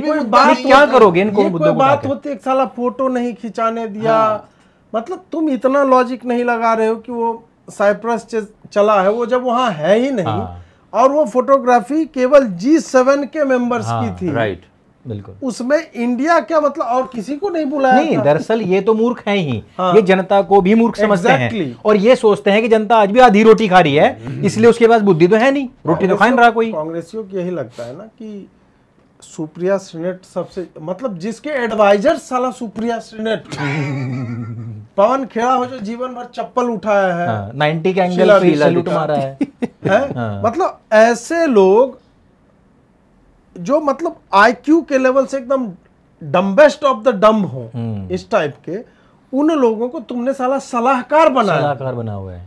सलाहकार हमेशा होता है कि बढ़िया आईक्यू का आदमी हो, बिल्कुल, जो और इशू जैसे गर्वित बोल रहे थे ना कि भाई मुद्दा है तो पकड़ के उसको लगे रहो साला, उसको एकदम कद्दूकस टाइप छीलते रहो। तुम्हारा मुद्दा कल नरेंद्र सरेंडर था, अच्छा ये भी नहीं चला। सुप्रिया श्रीनेट हमको लग रहा है पिछले 1 साल में 30-40 मुद्दे पे घेर चुकी है सरकार। अरे वो पूरा लिखेगी, उसी को बकती रहती है, वही ट्वीट भी करती वही है, ट्वीट फिर- करती है, पूरी स्क्रिप्ट और खुद भी मुझे लगता है लाइक और रिट्वीट भी करवाती खुद होगी भी अपने करती है, लाउंडों से। अपने वाले से भी करती है। हाँ हाँ हाँ। तो कैसा है यार, मतलब अजीत भाई आप ही कहीं कांग्रेस ज्वाइन कर लो, मैं नहीं, मैं थोड़ा इंटरेस्ट सा बनेगा इंडिया में। बोले अभी तो कुछ चल ही नहीं वो रहा अब राजद ज्वाइन करेंगे। अच्छा वहां से वो निकल गया। मैं आपको लेजर लाइट वकील लगता हूँ कि कांग्रेस राज्यसभा टिकट ऑफर करेगी? नहीं और लेकिन मैं आप कहूँगा कि लेजर ऐसे नहीं। लाइट पत्रकार तो लगते हो ना। ना ना ना, मेरे वैसे नहीं आते लेजर लाइट वाले। अरे लगा देंगे, लगा दो भाई अब की बार है ना। अब लगा दो तुम पूरा 5-10 में तीन ऐसा आग हाँ, निकल रहा है। यूं निकलना चाहिए पूरा का पूरा तिरमिर। वैसा कुछ बोलना पड़ेगा तब निकलेगा ना। अरे आप बोलते हो, बढ़िया बोलते हो, इतना आवेश में बोलते। ये जितना भी 1.5 मिनट वाला बनता है ना, सारों में तिरमिर लगाओ। अच्छा अच्छा। उसमें दो बड़ा अप्रोच वर्जन है। आएगा, एक लेजर लाइट वर्जन हाँ। और एक नॉर्मल वर्जन। Normal version. तो मेरा ये कहना है कि भाई एक तो कांग्रेस को इससे कुछ हासिल नहीं हो रहा है, और लगातार जब हम देखते हैं कि कांग्रेस ऐसी है क्यों, उसके पीछे मुझे ये लगता है कि इनके सलाहकारों ने कभी चुनाव जो है जीता नहीं। मतलब खुद जो आप देख लो कि ऐसा नहीं है कि जयराम रमेश जो है पूरा एकदम कैंपेनिंग कर रहे हो, गर्दा उड़ा दिए, लोगों की भीड़ इकट्ठा हो गई, ऐसे लोग ये नहीं। सुप्रिया नहीं जीती, सुप्रिया तो छोड़िए, उसका पवन खेड़ा मुझे नहीं याद है कोई चुनाव लड़ा है या जीता है। सलमान खुर्शीद वगैरह ये सब वो राज्यसभा टाइप के हैं, या फिर वही कि सोनिया गांधी और ये सब जो कैंपेन कर दे तो ये सब जो है अपना हो जाएगा। बस तो इनको पता भी नहीं है कि कौन सा मुद्दा काम करता है, कौन सा मुद्दा काम नहीं करता। नहीं तो पब्लिक के बीच क्वाड और G7 में फर्क नहीं पता इनको। जो G20 और G7 में साला जिसमें 20 लिखा हुआ है, हाँ।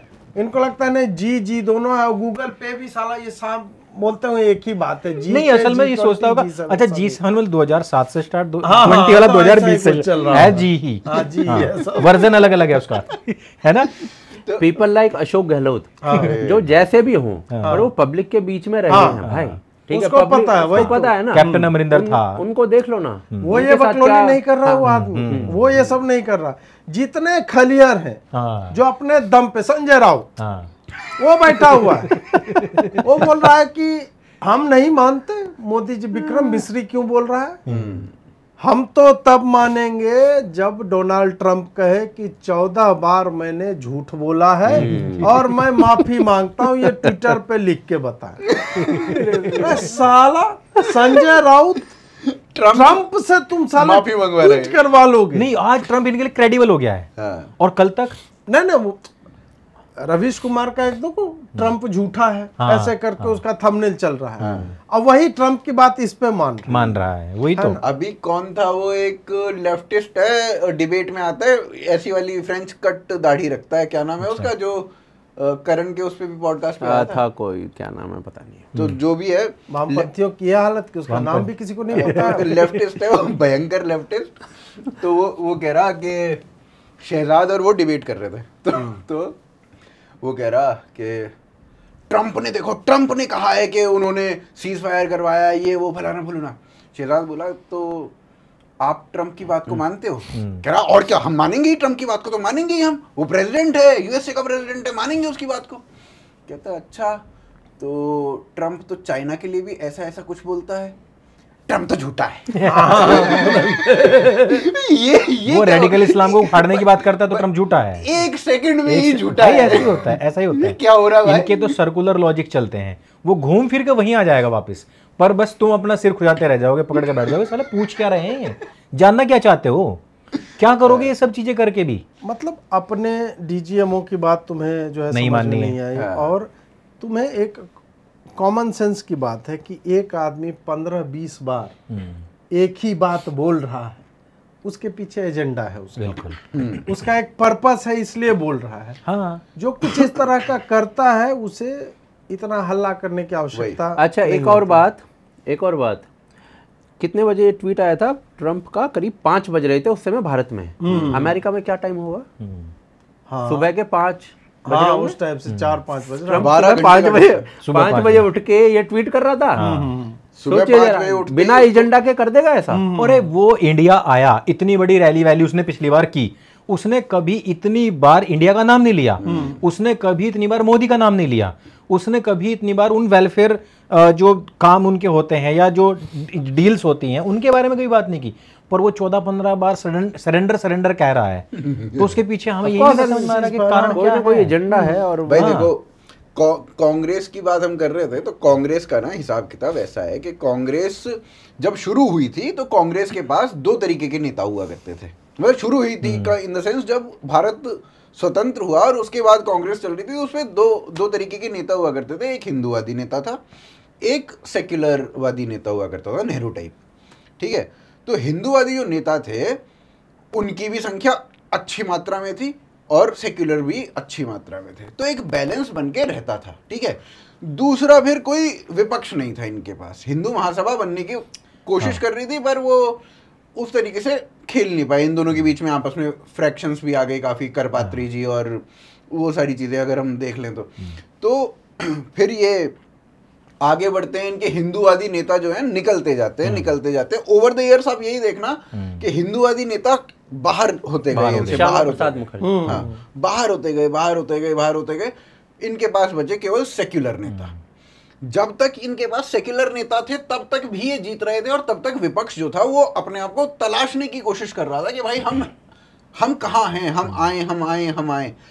फिर इनके जो सेक्युलर नेता थे वो लेफ्टिस्ट नेताओं में कन्वर्ट होना शुरू हो जाते हैं। वो सेक्युलर इस्लामिस्ट बनने लगते हैं वो। तो वो फिर सेक्युलर की जो डेफिनेशन होती है वही चेंज कर देते हैं हिसाब से। तो अब फिर आज के डेट में तो हाल ये है कि भाई वो मुस्लिम लीग बनने के करीब जा रहे हैं। तो ये मतलब कांग्रेस के ओवर द इयर्स ये दिक्कत आई है। और दूसरा इनको आज की डेट में मुद्दे बहुत सारे हैं, लेकिन मुद्दे रिलेटेड टू हिंदू है भाई। थोड़े बहुत मुस्लिम रिलेटेड भी होंगे, आप बैलेंस करके उनको ले लो। आपको अगर इतना ही बैलेंस करना तो थोड़े से मुद्दे हिंदू ले उठा लो, थोड़े से मुद्दे आप नहीं। वो हिंदुओं के मुद्दे उठाते हैं पर हिंदू को टीज करते हुए, बहुत बुरी तरीके से टीज करते हुए, ट्रोल करते हुए उठाते हैं उनको। मतलब यार जिनको तुम भक्त, अंध भक्त, गोबर भक्त कह रहे हो, इवन ऐसी इनकी भाषाएं रहती, भाई वो भी वोटर हैं, वो कभी तुमसे छिटक के उधर गए थे। उनको लाने के लिए तुम्हें दूसरे तरीके की बातें करनी चाहिए थी। भाई मेरे को ये बता दो, इनको इरिटेट कर रहे हो। मेरे को ये बता दो, जब तक अगर ब्राह्मण की बात करें इसमें, क्योंकि इसी को ही सबसे ज्यादा टारगेट किया जाता है। जब तक ब्राह्मण कांग्रेस के साथ था कांग्रेस जीतती थी। ब्राह्मण कांग्रेस से हटा, कांग्रेस हारनी शुरू हो गई। तो आपने लोगों को ही छिटका दिया, जो अपने कोर वोटर्स को छिटका दिया। मेरे को याद है, मेरा जो गांव का एक घर है ना, वहां पे राजीव गांधी की फोटो लगी हुई थी। उसमें इंडियन नेशनल कांग्रेस इतना बड़ा सा पोस्टर लगा हुआ था। तो हो सकता है मेरे ताऊ शायद उस टाइम पे सपोर्ट भी करते थे। बिल्कुल ठीक है, पुराने आदमी सारे ही करते थे।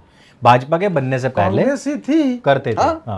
कांग्रेस ही थी बाद में। जब जैसे हम अपने घर की बात करें, ट्रेडिशनली भाजपा का ही वोटर, मतलब जब से मैंने देखना चालू किया, वाजपेयी जी का नाम आता था एकदम बचपन में, Vajpayee ji, Advani ji, that was the turning point. तो उस वक्त से कि गांव में बिहार की यदि मैं बात करूं तो वाजपेयी जी का एक जलवा टाइप का था, और लोग जो है। लेकिन उससे पहले वही राजीव गांधी और इन्हीं लोगों का था कि वो हेलीकॉप्टर से आ रहा है, इंदिरा गांधी आ रहे हैं, उस तरह का हुआ करता है। क्योंकि ऑल्टरनेटिव कुछ था ही नहीं। वही डोमिनेंट पार्टी थी, स्टेट में भी वही थी, सेंटर में भी वही थी। तो मेरे को लगता है ना कि जो ऑपोजिशन वाला जो फंडा है भारत में, ऑपोजिशन और सत्ता जो तगड़ी रही है, वो ये 1999 से लेके 2010 तक ही रही है। उसके बाद से 2014 तक कह लो, उसके बाद से ऑपोजिशन खत्म होनी शुरू हो गई। अभी 2014 के बाद से ऑपोजिशन नहीं है। कारण है वो ये राजशाही से विपक्ष में आए हैं। और ये लोग क्या है, जमीन से उठ करके विपक्ष में आए थे। तो ये भी जब राजशाही बनने लगेंगे ये, तब ये जाएंगे, ये भी इनकी हालत हो जाएगी। बिल्कुल। क्योंकि शिफ्ट जो कांग्रेस में जिस तरह से हो रहा है ना स्पेक्ट्रम में, वही भाजपा में वो दिखना आरंभ हो गया। क्योंकि इनको भी लगता है कि we have figured this block out, now we need to move to other greener avenues. तो उधर थोड़ा हरियाली की तरफ जो चरने के लिए जाना चाह रहे हैं। जैसे लीडरशिप चेंज हो गया, अब क्या है, मोदी के बाद कौन? अब डिपेंड करेगा सारी चीजें इस चीज पे कि भाई मोदी के बाद क्या, मोदी के बाद आगे लीडरशिप आएगी, आगे भाई पार्टी तो साला अगले 50 साल 100 साल पता नहीं कब तक चलेगी ना। तो वो धीरे धीरे वो स्पेक्ट्रम चेंज हो जाएगा इनका भी, और वोटर्स की नीड के हिसाब से ऑफ कोर्स आपको जिस तरह से वोटर्स आपको लगेंगे कि भाई ऐसे लोग हमें दे सकते हैं, ऐसे लोग नहीं देंगे, तो अपना वो करके। अच्छा, वोटर्स का भी डिमांड है ना, उसका लेवल भी काफी ऊपर हो गया है। एक और पहला आधी रोटी तक सिंपल था, अब तो ये हो गया है कि मान लो पाकिस्तान ने कुछ करा तो सालों को अंदर तक पहले फोड़ के आओ, नहीं करा है तो तुम कायर हो साला, तुम तो हमें पेट भर कर राशन भी दे रहे हो, तुम किसी काम के नहीं हो। अगर तुम रोड नहीं बना रहे हो, छोटे छोटे रोड, मेट्रोज, ये सब चीजें नहीं कर रहे हो, तो अब हम लोगों की भी भूख बहुत बढ़ गई है। जो स्पेक्ट्रम चेंज वाली अभी बात हो रही थी ना, ये एक बार तो ऑलरेडी हो चुका है। जब बाबरी ढांचे को गिराया गया, उसके बाद आप देखना कि भाजपा की 4 राज्यों में सरकार थी शायद, चारों के चारों राज्यों में गिरा दी गई थी। उसके बाद बीजेपी की जो टोन थी ना, अगले कई सालों तक, चाहे सिर्फ उमा भारती को छोड़ दो, उमा भारती तो कह रही थी बहुत बढ़िया हुआ, गिर गई, लेकिन आप अडवाणी जी से लेकर और कई बड़े बड़े नेता हैं, सुषमा स्वराज तक, सबकी टोन चेंज हो चुकी थी। तो भाई उमा भारती सेक्युलर देश और ये उमा भारती के साथ क्या हुआ देख लो, मैं सिर्फ ये कहना चाह रहा हूँ कि ये जो नेता होता है ना आदमी, उसको वो देखता है माहौल। उस टाइम बीजेपी के खिलाफ ऐसा माहौल बना दिया गया था कि ये तो जहरीली पार्टी है, ठीक है, ये तो इसने तो देश के अंदर ये कर दिया है, आग लगा दी है, बैन कर देते ये लोग, टोपियां पहन देते भाई, इफ्तारियों में बैठ रहे थे सारे नेता, आग लगा दी गई है देश में। भाई क्या नाम है, ये अडवाणी ने तो जिन्ना के लिए भी एक बयान दिया था, बहुत लेट था ऑफ कोर्स, बट वो मैं बता रहा हूँ कि वहां से लेकर आगे तक ये सेकुलराइजेशन हो चुका था। राजनाथ वगैरह को छोड़ा गया था कि टोपी पहनेंगे और ये इफ्तारियों में जाएंगे, इस तरीके के नेता थे। मेरे को लगता है कि वो तो गुजराती प्रेम जाग गया होगा जिन्ना के लिए। आप जो अटल बिहारी वाजपेयी जी की सरकार की बात करते हैं ना, 6 साल जो भी चले थे, ये भी पूरे सेक्युलर ही चले थे, इसमें कुछ नहीं हुआ। इवन देखो आज हम कितनी भी वो बात कर ले, पर जितनी हिंदुत्ववादी ये सरकार है ना, भारत के इतिहास में नहीं आई रही है, कोई भी नहीं रही है आज तक। वो हमारी एक अलग वो है, आकांक्षाएं अलग है कि भाई ये थोड़ा ये होना चाहिए, वो होना चाहिए। रीजन क्या था ना, 60-70 साल से पीढ़ियां गुजर गई उन सब चेंजेस को देखने के लिए, कि 47 में बहुत अच्छी वो थी सोच के भाई हमारा देश भी हिंदू राष्ट्र बन जाए, कुछ टूटे हुए मंदिर बन जाएं, उस तरीके की चीजें होनी चाहिए। वो सप्रेशन भी तो 60-70 साल का देखो ना आप, कि उससे कंटिन्यू झेलते झेलते अब तो लोगों की डिमांड बढ़ेंगी। नहीं, एक और चीज इसमें जो सबसे बड़ा कंपोनेंट है कि भाजपा को विषैली पार्टी घोषित करने का उस समय पे, और भाजपा को रिटेलिएट ना करने का, ये तो विकल्प उनका था, उन्होंने चुना क्या, उसके पीछे कारण यह था कि पूरा का पूरा मीडिया तंत्र कंट्रोल्ड था। यस आप तक और दूसरी सूचना पहुंचेगी कैसे? बिल्कुल, तुम ग्राउंड पे बोलोगे हम तुम्हें जेल में डालेंगे, अब उस खबर को कि हमारे लोग को जेल में डाल, वो लोकलाइज्ड रह गया, उस थाने तक रह गया सिमट के, बाकी 5 जन में लिखने से क्या हो जाएगा? मोदी ने झेला है ये, मोदी ने झेला है ये। कुछ हिंदी न्यूज़पेपर्स थे, एक आधा कोई दैनिक जागरण टाइप का आज था और मुझे इस तरह का हो सकता है जिसने पर यार उनका क्या इम्पैक्ट है, अगर टोटल मीडिया की बात करो तो कोई इम्पैक्ट यार 16 पेज में एक कॉलम आ रही है, तो उसका क्या है?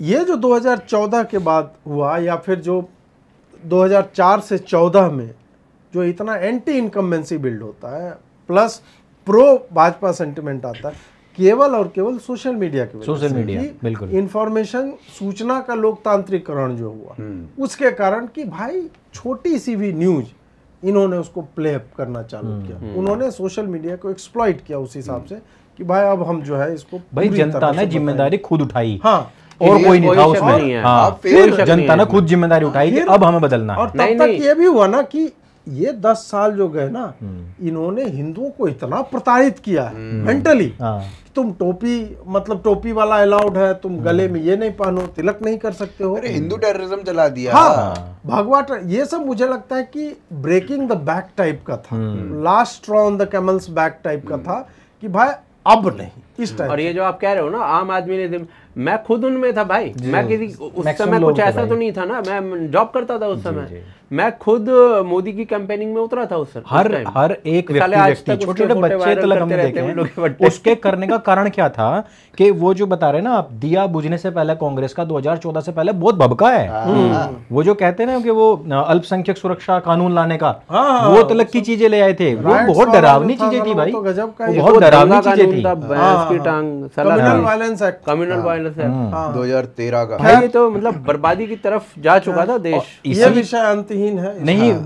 इसमें एक चीज मैं बता दूं जो आप कह रहे थे, हाँ, कि भाजपा जा सकती है।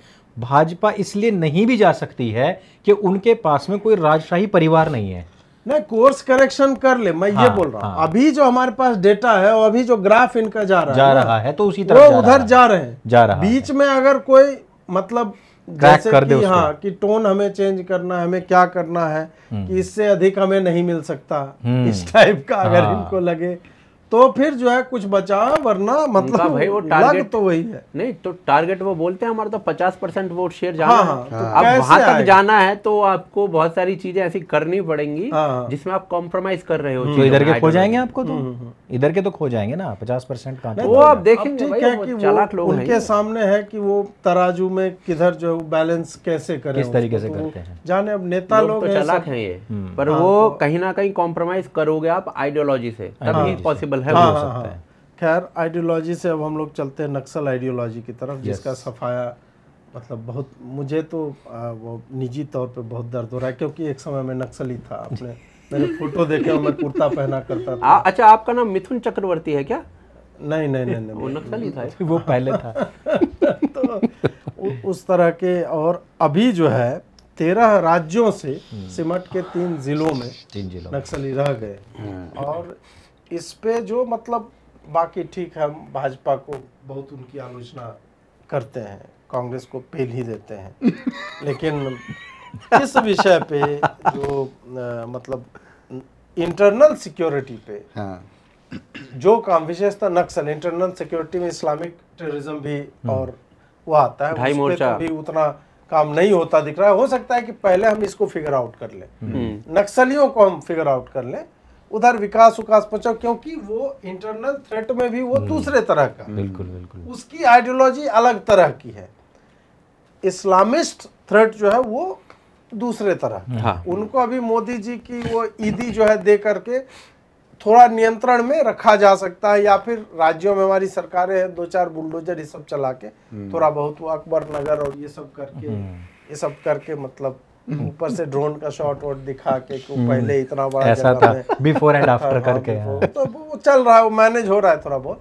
बट जिस तरह से अमित शाह ने, मतलब मैं जब पढ़ रहा था तो मैंने देखा कि भाई मतलब साइंटिफिक तरीके से, साइंटिफिक तरीका, साइंस का यूज तो टेक्नोलॉजी में, इंटेलिजेंस गैदरिंग और तरीका जो था ना कि किसी प्रॉब्लम को हम कैसे अप्रोच करते हैं, वो देख करके मुझे बहुत अच्छा लगा कि भाई इस तरह से इसका सफाया किया गया है। तो उस पे मैं थोड़ा सा नक्सल थ्रेट पे जो है, आप लोग इतिहास में ना जाए, जो वर्तमान में जो हुआ है आप लोगों की। यार देखो, मेरा तो इस पे पूरा विचार सिर्फ इतना, ये कैसे आप कह रहे हो कैसे खत्म किया गया है, इसमें जितना मुझे पता है भाई, पिछले 7 या 8 साल के ये नतीजे हमें दिख रहे हैं। 2005 का तो मुझे याद है, 2005 में आई थिंक ये पार्टी बनी थी कम्युनिस्ट, ये सीपीआईएम जो है माओवादी वाली, जिसको 2009 में बैन किया गया था। तो उस समय का मुझे याद है 2009 या 2010 में 2004 में तो 2006 में आई थिंक मनमोहन सिंह ने ये कहा है कि ये नक्सलवाद जो है वो भारत के लिए सबसे बड़ा खतरा है। और 2010 में वो गृह सचिव था, कौन था, उसने बोला है कि 2050 तक भारत के अंदर नक्सलवाद जो है, नक्सली जो हैं वो भारत का तख्ता पलट कर देंगे, वो भी ब्लड शेड के थ्रू। तो आप यहाँ से ये अंदाजा, ये सोच के बोला होगा ना कांग्रेस की ही सरकार तब तक रहेगी और तब तक हम लोग ऐसा हो जाने देंगे। तो ये 2010 की मैं बात कर रहा हूँ। अब आप इससे, हम इनसे ये अंदाजा लगा सकते हैं कि कितनी बड़ी समस्या थी, कितना बड़ा खतरा था। और अगर आप आंकड़ों में जाओगे ना तो शायद इस्लामिक टेररिज्म जो भारत में कर रहा था उससे बहुत ज़्यादा ये कर रहे थे। बिल्कुल, करीब 30 से 40% के करीब एरिया ऐसा था भारत का जो रेड कॉरिडोर बन चुका था। अब नारे लगते थे, मैं आई थिंक पहले भी एक बार बोला यहाँ पर, पशुपतिनाथ से तिरुपति तक, पशुपति से तिरुपति तक रेड कॉरिडोर वो बन चुका था। बिहार में तो एक गृह युद्ध चल रहा था। बहुत लोगों को सबकी सेनाएं थी। हाँ, बहुत लोगों को ये चीजें पता नहीं है। उनमें देखो वो मुस्कुरा भी रहे हैं। मैं भी था एक। अभी उनकी पुण्यतिथि गई है, अभी पुण्यतिथि गई है। तो नहीं, वो बहुत देर में बने हो, तो 1992 में शायद बनाया है ना। में जब देखा कि साला सरकार कुछ नहीं कर रही है, वो भी खुद ही अब कुछ करना हाँ, वो भी रोटी खाऊंगा, जो अभी रोटी ब्रह्मेंद्र खाऊंगा मुखिया थे उनका तो आई थिंक 1992 में उन्होंने ये बनाई थी, क्या नाम था उसका, रणवीर सेना। लेकिन ये 72 से शुरू हो गए थे ये सारे जो अटैक्स थे। एमसीसी था, क्या नाम था उसके, एमसीसी, माओइस्ट कम्युनिस्ट सेंटर। हाँ, तो इनके जो अटैक्स थे ये कभी किसी के गांव में घुस गए, और ये सारा कास्ट बेस्ड चल रहा था। और ये जो रणवीर सेना बनी है उससे पहले तो आप ये लगा लो कि यादवों की एक अलग बन चुकी थी टुकड़ी, राजपूतों की अलग बन चुकी थी, राजपूत प्लस मुल्लाज जो अशराफ मुल्लाज उनकी अलग बन चुकी थी। इतनी सेनाएं चल रही। और ये सिर्फ बिहार की बात नहीं थी, इधर आंध्र प्रदेश में जो अनडिवाइडेड आंध्र प्रदेश था उसके अंदर पलांदू टाइगर्स, राजमोला टाइगर्स, इस टाइप की वहां पे भी सेनाएं बन चुकी थी, क्योंकि सरकारें कुछ नहीं कर पा रही थी। उसका रीजन करना चाह नहीं रही थी।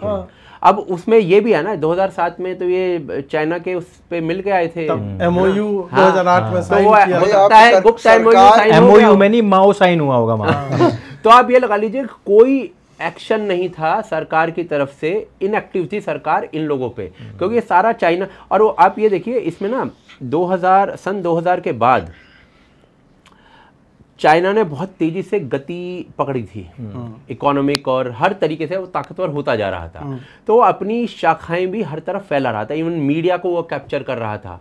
ठीक है, तो उसी शाखा को मैं आपको एक और चीज बताऊंगा इसमें, बीच में कुछ समय ऐसा था जब माओइस्ट इनएक्टिव हो गए थे, लेकिन 2004 के बाद से उन्होंने बहुत गति पकड़ ली थी।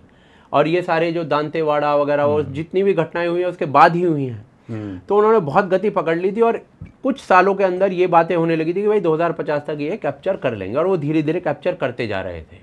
ठीक है, तो हालात तो भाई इतने बुरे थे और सरकार उस पर कुछ कर नहीं रही थी। इस सरकार ने इस पे काम किया है, किस तरीके से किया है अब मैं ऑनेस्टली इस पे बोलूँ तो मैंने इस टाइप से तो बहुत ज़्यादा नहीं पढ़ा है, पर कई लोग मुझे बता रहे थे कि कुछ जैसे सलवा जुडूम था एक, उसी उनको उन्होंने डिस्ट्रिक्ट लेवल पे ऑर्गेनाइज किया, क्योंकि वो जानते हैं मैकेनिज्म पूरा, हाउ दे ऑपरेट, क्योंकि उनका रहा है। जिन्होंने सरेंडर किया है उनकी बात कर रहे हो ना, उन्हीं से मरवाया है इन्हें। बेसिकली क्या हुआ ना, बेसिकली ये हुआ कि आप इस क्षेत्र में उसको छोटे छोटे लेवल पे बांट लो। ठीक है, एक बड़ा क्षेत्र है, 40% इंडिया था, रेड कॉरिडोर जो बन चुका था। अब उस 40% इंडिया को आपने पहले स्टेट वाइज बांटा, फिर स्टेट से डिस्ट्रिक्ट पे आए, फिर डिस्ट्रिक्ट से आप छोटे छोटे गांवों में आए, और इस तरीके से आपने बांटा उसे।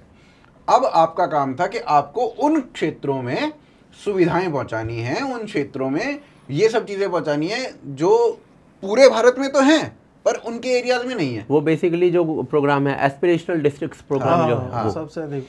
हाँ, तो अब उनको जब सिलेंडर भी मिल रहा है, उनको बिजली भी मिल रही है जो उन्होंने कभी देखी ही नहीं थी, और खाली मिली नहीं, मतलब आप बहुत इजीली बोल रहे हो मिल रहा है, मिलवाई गई। सड़क भी पहुंची है तो वो पहुंची नहीं, पहुंचाई गई, क्योंकि हमेशा जो ही सड़क बनाने जाओगे वो उड़ा देते थे, इंजीनियर्स पे मारते थे। इतना पैसा मांग लेंगे कि तुम साला वो बनाने ही नहीं जाओगे। इसमें अमित शाह ने ये किया कि भाई हम प्रोटेक्शन देंगे तुम्हारे साथ, पूरी सीएपीएफ की या इनकी जो है अर्धसैनिक बलों की टुकड़ियां, नहीं अलग अलग, खाली सीआरपीएफ नहीं थी, सीएपीएफ और अन्य तरह के भी वो इधर उधर रिलोकेट करते रहते, वो आपको प्रोटेक्शन भी देगा।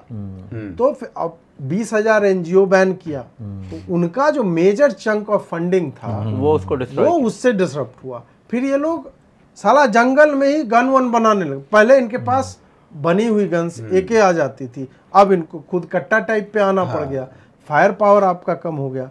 प्लस पैसा जो आ रहा था वो खत्म हो गया, तो आप वो तेंदू के पत्तों पे जो टैक्स वसूलते थे इन लोगों से, उन पे आश्रित हो गए। तो बहुत कुछ हुआ है। तो इसमें फिर ये तू देखेगा कि ये FCRA के ऊपर इन्होंने बहुत करा के भाई FCRA क्यों हटा रहे हो, FCRA क्यों हटा रहे हो, बट FCRA हटाना उस टाइम पे लोगों को नहीं समझ में आ रहा था। आई थिंक उस टाइम पे लोगों को समझ में नहीं आ रहा था कि इससे कि इतना फंड ही आ सकता है, इससे ज्यादा स्कूटनी ईडी तुम्हारा मनी लॉन्ड्रिंग का लग जाएगा चार्ज। तो FCRA जब हटाया गया तब लोगों को ये बिल्कुल समझ में नहीं आ रहा था कि इससे तो ये साला नक्सलाइट्स को मारेंगे। वो साला उसका जो इम्पैक्ट हुआ वो ऐसा इम्पैक्ट था जिसने कमर तोड़ी उसकी FCRA ने, और ये संसद से इसको मारा ना आपने इस तरीके से। फिर आपने जो जो चीजें जो जो सुविधाएं वहां पे भेज सकते थे आपने वो भिजवाई, वहां पे चुनाव करवा रहे हो आप, वहां पे इलेक्टेड गवर्नमेंट आ रही है, वो जनता की सुन रही है, जनता को लग रहा है कि भाई ये तो अच्छा ही हो रहा है। मतलब न्यूटन मूवी इसी पे तो आई थी ना यार, वो प्रोपेगेंडा तो अलग था, वो प्रोपेगेंडा है भाई। अच्छा, आप पता है ये कितनी, ये इन लोगों ने कितना, आप ये देखो सॉफ्ट पावर को भी कितना कैप्चर किया है। ये न्यूटन जैसी फिल्म है, या फिर एक ममूटी की फिल्म है मलयालम में, वो देख रहा था, मेरे पता नहीं क्या शौक चढ़ा था मलयालम फिल्में देखने का, वो देख रहा था, उसका नाम फिल्म का उंडा नाम है, अंडा नाम है, पता नहीं साला क्या नाम है, OUNDA नहीं UNDA था। तो उसमें केरल की पुलिस एक नक्सल प्रभावित क्षेत्र में जाती है, क्योंकि वहां की पुलिस निष्क्रिय हो चुकी है, नक्सल प्रभावित क्षेत्र में जाती है और बहुत डरते जाती है कि नक्सली तो मार देंगे आज हमें। वहां पर जाकर उनको पता चलता है कि नक्सलवाद तो यहाँ पर है ही नहीं, एग्जिस्ट ही नहीं करता है, ये तो सरकार कर रही है सब कुछ। वही चक्रव्यूह में जो दिखाया गया था, चक्रव्यूह में भी, चक्रव्यूह में वो बंदा जाता है वहां पे और उन्हीं के साथ मिलके उन्हीं का ही वो करने लगता है, अपने दोस्तों को मारने लगता है। न्यूटन भी ऐसी। और एक मणिरत्नम की फिल्म आई थी रावण, सेम स्टॉकहोम सिंड्रोम पे थी वो भी। सबसे अच्छा तो बस्तर मुझे लगता है कि जो सबसे अधिक क्लोजर टू रियलिटी थी बस्तर, वही मूवी किस तरह से उनका पूरा बिल्कुल है वो दिखाने के लिए। मतलब वो चली नहीं film, but it is a must watch movie. आप जी पे है, G5 जनताना चाहिए, देखिए उसे। अदालतें चला करती थी इनकी, साला फांसी की सजा दे रहे थे लोगों को, पेड़ों पे लटका कर मार देते थे, बहुत बुरी तरीके से मारते थे। तो ये सब कुछ चला करता था भारत के अंदर। अब जो इन्होंने जिस तरीके, मैं वही कह रहा हूँ कि देखो ये एक गोलगप्पा है हमारा जो हमने खाया है, देख रहे हो, एक महीने ज्यादा हो गया इस बात को, ये लुगाई हो रही है आपकी, मतलब 2-2 महीने बाद भी इसमें मैं एक चीज जोड़ना चाह रहा हूँ, जो आपने जो माओवाद की बात कही है, और हम जो उससे पहले बात करते थे कि भारत तो एक डंप यार्ड है। 76 में माओ मरा, और उससे पहले उसने चीन को बर्बाद कर दिया, है ना, उससे पहले उसने चीन को बर्बाद कर दिया। मतलब आप देखो ना, जिस व्यक्ति के पास इतना कॉमन सेंस नहीं है कि हम गोरैया को, चिड़ियाओं को मारेंगे तो हमारी फसल बर्बाद हो जाएंगी, जिस व्यक्ति को इतना कॉमन सेंस नहीं है कि उसने एक क्या नाम था उसका, रेड करके आर्मी बना दी 14 से 17 साल के बच्चों की, कुछ नाम है मैं भूल रहा हूँ, अच्छा बाद में लिख दूंगा मैं कमेंट में, आपको बता दूंगा। तो उसकी ऐसी उसने गिरोह बनाया, 1 करोड़ बच्चे उसमें शामिल करे। कोई भी वामपंथी कम्युनिस्ट विचारधारा के विपरीत जाएगा तो उसको घर से निकालो, बेइज्जत करो, कपड़े फाड़ो, बलात्कार करो, उसके घर लूट लो। पुरानी जितनी विचारधाराएं थी पहले की, यदि उसके घर में कोई गहना मिल जाए उसका पुराना, तो उसको भी निकाल लो। यानी कि बुर्जुआ संबंधित कुछ ऐसे उसने चेक पॉइंट्स बनाए कि ये बुर्जुआ संबंधित हैं, इनको आपने खत्म करना है। पुराना घर तुड़वा दिया। उन बच्चों के हाथ में इतनी पावर दे दी थी उस व्यक्ति ने। जब वहां वो विफल हुआ, पहले वो अपनी क्रांति में विफल हुआ, औद्योगिक क्रांति में विफल हुआ, उसके बाद में ये बच्चों के हाथ में पावर देने के बाद विफल हुआ। उसके बाद इसके टॉप 4 हुआ करते थे, इसमें इसकी वाइफ हुआ करती थी, साले वाले थे इसके। उन लोगों ने पावर को अपने हाथ में लेने के लिए ऐसे ऐसे षड्यंत्र करे कि वहां के जितने भी अच्छे लोग थे सारे मरवा दिए गए। उस टाइम एक सलाहकार हुआ करता था इसका, देंग नाम का, डेंसी तोंग, हाँ कुछ नाम। अब वो व्यक्ति, अब जैसे ही माओ मरता है 76 में, 76 सितंबर के आसपास ये मरता है, देंग पार्टी में ना राष्ट्रपति बनता है ना प्रधानमंत्री बनता, सिर्फ चेयरमैन रहता है। अपने सब लोगों को वो लगाता है और कहता है कि हमें औद्योगिकरण तो करना है लेकिन सिस्टम से करना है। उसने अपने बच्चों को, अपने देश के बच्चों को पढ़ने के लिए भेजा अमेरिका। वहां से उसने पूरा कल्चर उठाया और फिर देखा कि किस तरीके से हमें अपना रेवोल्यूशनरी लानी है। और वो करने के बाद में फिर उसने अमेरिका के लिए रास्ते खोले, तो बहुत तब जाकर smart के वो बंदा था तरक्की भाई। लेके आ पाया। देंग वो पहला व्यक्ति था जिसने चीन को इतना भारत और चीन 90 के समय समानांतर थे भाई। और उसके बाद आप ये देखो कि जिस व्यवस्था ने, जिस विचारधारा ने चीन को बर्बाद किया, वो डंप यार्ड हमारे हिंदुस्तान में डाल दिया गया। और आपने कहा कि पशुपति से लेकर तिरुपति तक रेड कारपेट था, 30% एरिया उनके पास था, 40% एरिया उनके पास था, और ब्लड शेड होता था। यानी कि हम ऐसी विचारधारा को अपने यहाँ पर पाल रहे हैं, और नेता मंत्री सरकार कह रहे हैं कि 50 साल में तो समाप्त कर देंगे। वो तो ठीक है। ये देखो आपने मतलब आप इस बात को ना, इस बात से भी और समझना, 2004 से 2014 के बीच में अरुंधति रॉय हर वक्त आपको टीवी पे बैठी हुई दिखाई देती होगी। उसकी पता नहीं कितनी तरीके की बुक्स उस टाइम पे लॉन्च हुई थी, और सरकार लॉन्च करती थी। बिल्कुल सरकार के आदमी होते थे लॉन्च करने में, ठीक है। और सरकार जो चल रही थी वो कम्युनिस्ट पार्टी की मदद से चलती थी। तो अरुंधति रॉय जल जंगल जमीन की बात करती है ना, इसके आदिवासी इलाके में इसके घर हैं, मतलब अवैध रूप से उनके जमीन पे इसने, मतलब कम्युनिस्टों का ही था रिसोर्ट हमारा होगा, मतलब बाकी हम लड़ाई लड़ेंगे। तो यार लड़ाई लड़ने के लिए हमें एसी चाहिए, हमें कंफर्ट चाहिए, हमें तो उस हिसाब से जो है वो हर एक नेता ने किया है। कर रहे हो भाई 4 से 14 की। अभी जो ये ऑपरेशन चल रहा था ना, जिसमें वासव राजू मारा गया, एक और था बहुत बड़ा कमांडर उनका, 5 जो करोड़ का बच के निकल गया। कहां से निकला पता है? तेलंगाना से। कांग्रेस और जिस दिन ये ऑपरेशन चल रहा था उसके एक दिन पहले संभवतः एक ग्रुप ऑफ माओइस्ट या जो भी उस तरह के विचारधारा के लोग थे, वो राहुल गांधी से मिले। ये सब मतलब कोई स्पेकुलेशन नहीं है, ये है कि वो राहुल गांधी से मिले। और फिर जो होता है कि तेलंगाना तक, मतलब बाकी हर स्टेट की पुलिस ये सब कर रही थी, लेकिन वो तेलंगाना में सपोर्ट नहीं पकड़ पाए, नहीं पकड़ पाए। मैं ये नहीं कहूंगा कि पुलिस मिली हुई थी जो भी है, क्योंकि फिर एक और FIR हो जाए बिना काम का। मैं ये कहूंगा कि कई बार बच के निकल भी जाते हैं ना, वो स्मार्ट होते हैं। जैसे कश्मीर से बहुत लोग बच मार के और फिर वापस निकल के पकड़े भी नहीं गए। तो वही बात है कि स्मार्ट लोग तो हैं इस तरह से, लेकिन इससे पहले मतलब जिस लेवल तक जो 26 के 31 मार्च तक का डेट लेकर के अमित शाह चल रहे हैं, उसमें भाई मतलब आप जब पढ़ोगे या सुनोगे इसके बारे में, किस लेयर से बंदे ने काम किया। पहले होता था कि DGP या DG या IG लेवल के लोग ऑफिस में बैठे हुए होते, अब साले वो ग्राउंड पे ऑपरेशन लीड कर रहे हैं।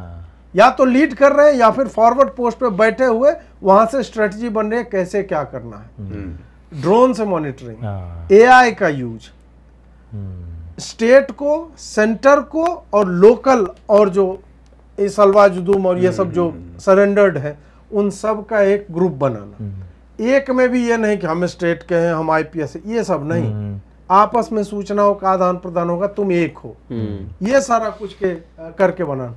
ये इतना इफेक्टिव हुआ ना। सैटेलाइट का यूज करना, मूवमेंट का पैटर्न क्या है, कितने बजे कहाँ से निकल रहे हैं लोग, ये सारा कुछ यूज हुआ है। तब जा करके ये लोग एक मतलब कंप्लीट पूरा फोकस के साथ पहला एक जगह पे करते थे, फिर दूसरे जगह जाते थे। ये करके अब 3 जिलों में ये, इसमें ऊपर से एक और भी न्यूज लॉन्ड्री का वो याद आ रहा है। 3 कौन-कौन से बचे हैं? महाराष्ट्र का वो जो बच्चे हैं बस। हाँ, 3 जिले बस। कल का स्टेटमेंट अमित शाह का। अच्छा 3 से, और वो पहले 6 थे, फिर 3 से और कर दिया। हाँ तो नहीं, उसमें क्या है ना कि आंशिक रूप से या पूर्ण नियंत्रण में, आंशिक रूप से अभी 16 जिले संभवतः है कि थोड़ा बहुत बचा हुआ है, और पूर्ण नियंत्रण वाला अब 3 तक आ गया है। तो इसमें अभी मेरे को ना उसकी न्यूज लॉन्ड्री की क्लिप याद आ रही है। तो न्यूज लॉन्ड्री वाले मतलब इतने उदास बेचारे कि ये क्या हो गया, मतलब हमारे भाई बंधुओं के साथ। तो बात कर रहे हैं कि देखो सेंटर की पुलिस ने ऐसा ज्यादा कुछ नहीं किया, स्टेट की पुलिस थी जिसने अच्छा काम किया है। वो भाई आपने ऑर्गेनाइज किया है, आप कोशिश कर रहे हो कि इसका जो बेनिफिट है वो केंद्र की तरफ ना जाए, स्टेट गवर्नमेंट इसका बेनिफिट ले और स्टेट गवर्नमेंट हर एक तरीके की गवर्नमेंट है, चाहे वो कांग्रेस की भी हो चाहे वो भाजपा की हो, तो सबने सपोर्ट किया है। ऐसा नहीं है कि सबने सपोर्ट नहीं किया है, और क्योंकि त्रस्त सभी थे, परेशान तो ठीक है, तो सपोर्ट सबने किया है। अब वो कोशिश कर रहे हैं कि भाई कांग्रेस की तरफ चला जाए, सारा का सारा बेनिफिट जो है झारखंड में ऐसा हो गया और तेलंगाना में ऐसा हो गया, ये और वो।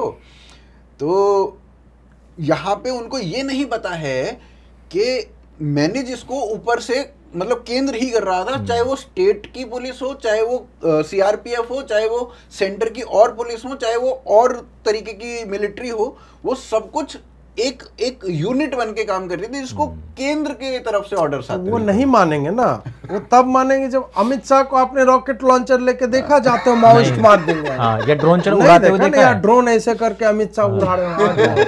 ये रहा भाई, इधर ही मार, इधर ही मार मार मार, अल्फा टू डेल्टा वो कर रहे हैं कि हाँ मारता गोली साला का मारना, मारता क्यों नहीं? ऐसा तो कोई नहीं है। क्या रहा है सर, क्लियर शॉट ने, अबे क्लियर शॉट, बम मार दे मिसाइल मार दे साले को, उड़ा दे साले को। कुछ नहीं है तो ठाई ठाई बोल दे, मर जाएगा। ऐसा कोई वीडियो तो दिखाया नहीं आपने अमित शाह का? कैसे मान ले हम, सबूत दिखाओ। अमित शाह का क्या है इसमें? अमित शाह कुछ नहीं है भाई। सही बात तो सही है। तो और कुछ किसी को कितना देर हो गया भाई? 2 घंटा हो गया, अब समापन कर देते हैं फिर। मित्रों, आप लोग हम ऐसे ही एब्रप्टली जो है हंसी खुशी माहौल के साथ राम राम समापन करते हैं। राम राम करते हैं। बाकी आप लोग जो है सारे चैनलों को सब्सक्राइब कीजिए, नोटिफिकेशन आइकन घंटी वंटी बजा लीजिए, और सिर्फ सब्सक्राइब ना करो, देख भी लिया करो यार। हाँ देख, वॉच टाइम बढ़ाइए। देखो भैया, सत्य सनातन देख लिया करो यार, अच्छी वीडियो बनाते भैया जी। सबसे ज्यादा सब्सक्राइबर है उनके पास। रवीश कुमार जब नया नया यूट्यूब के गेम में आया था ना, तो बोलता था कि आप लोग अंत तक देखिएगा, ये नहीं कि बीच में छोड़ करके चले। हाँ यार, पूरा बात तो वही बिल्कुल वॉच टिल द एंड। चले, जय श्री राम। जय श्री राम मित्रों। कितना भी नमस्ते। नहीं आपने नमस्ते।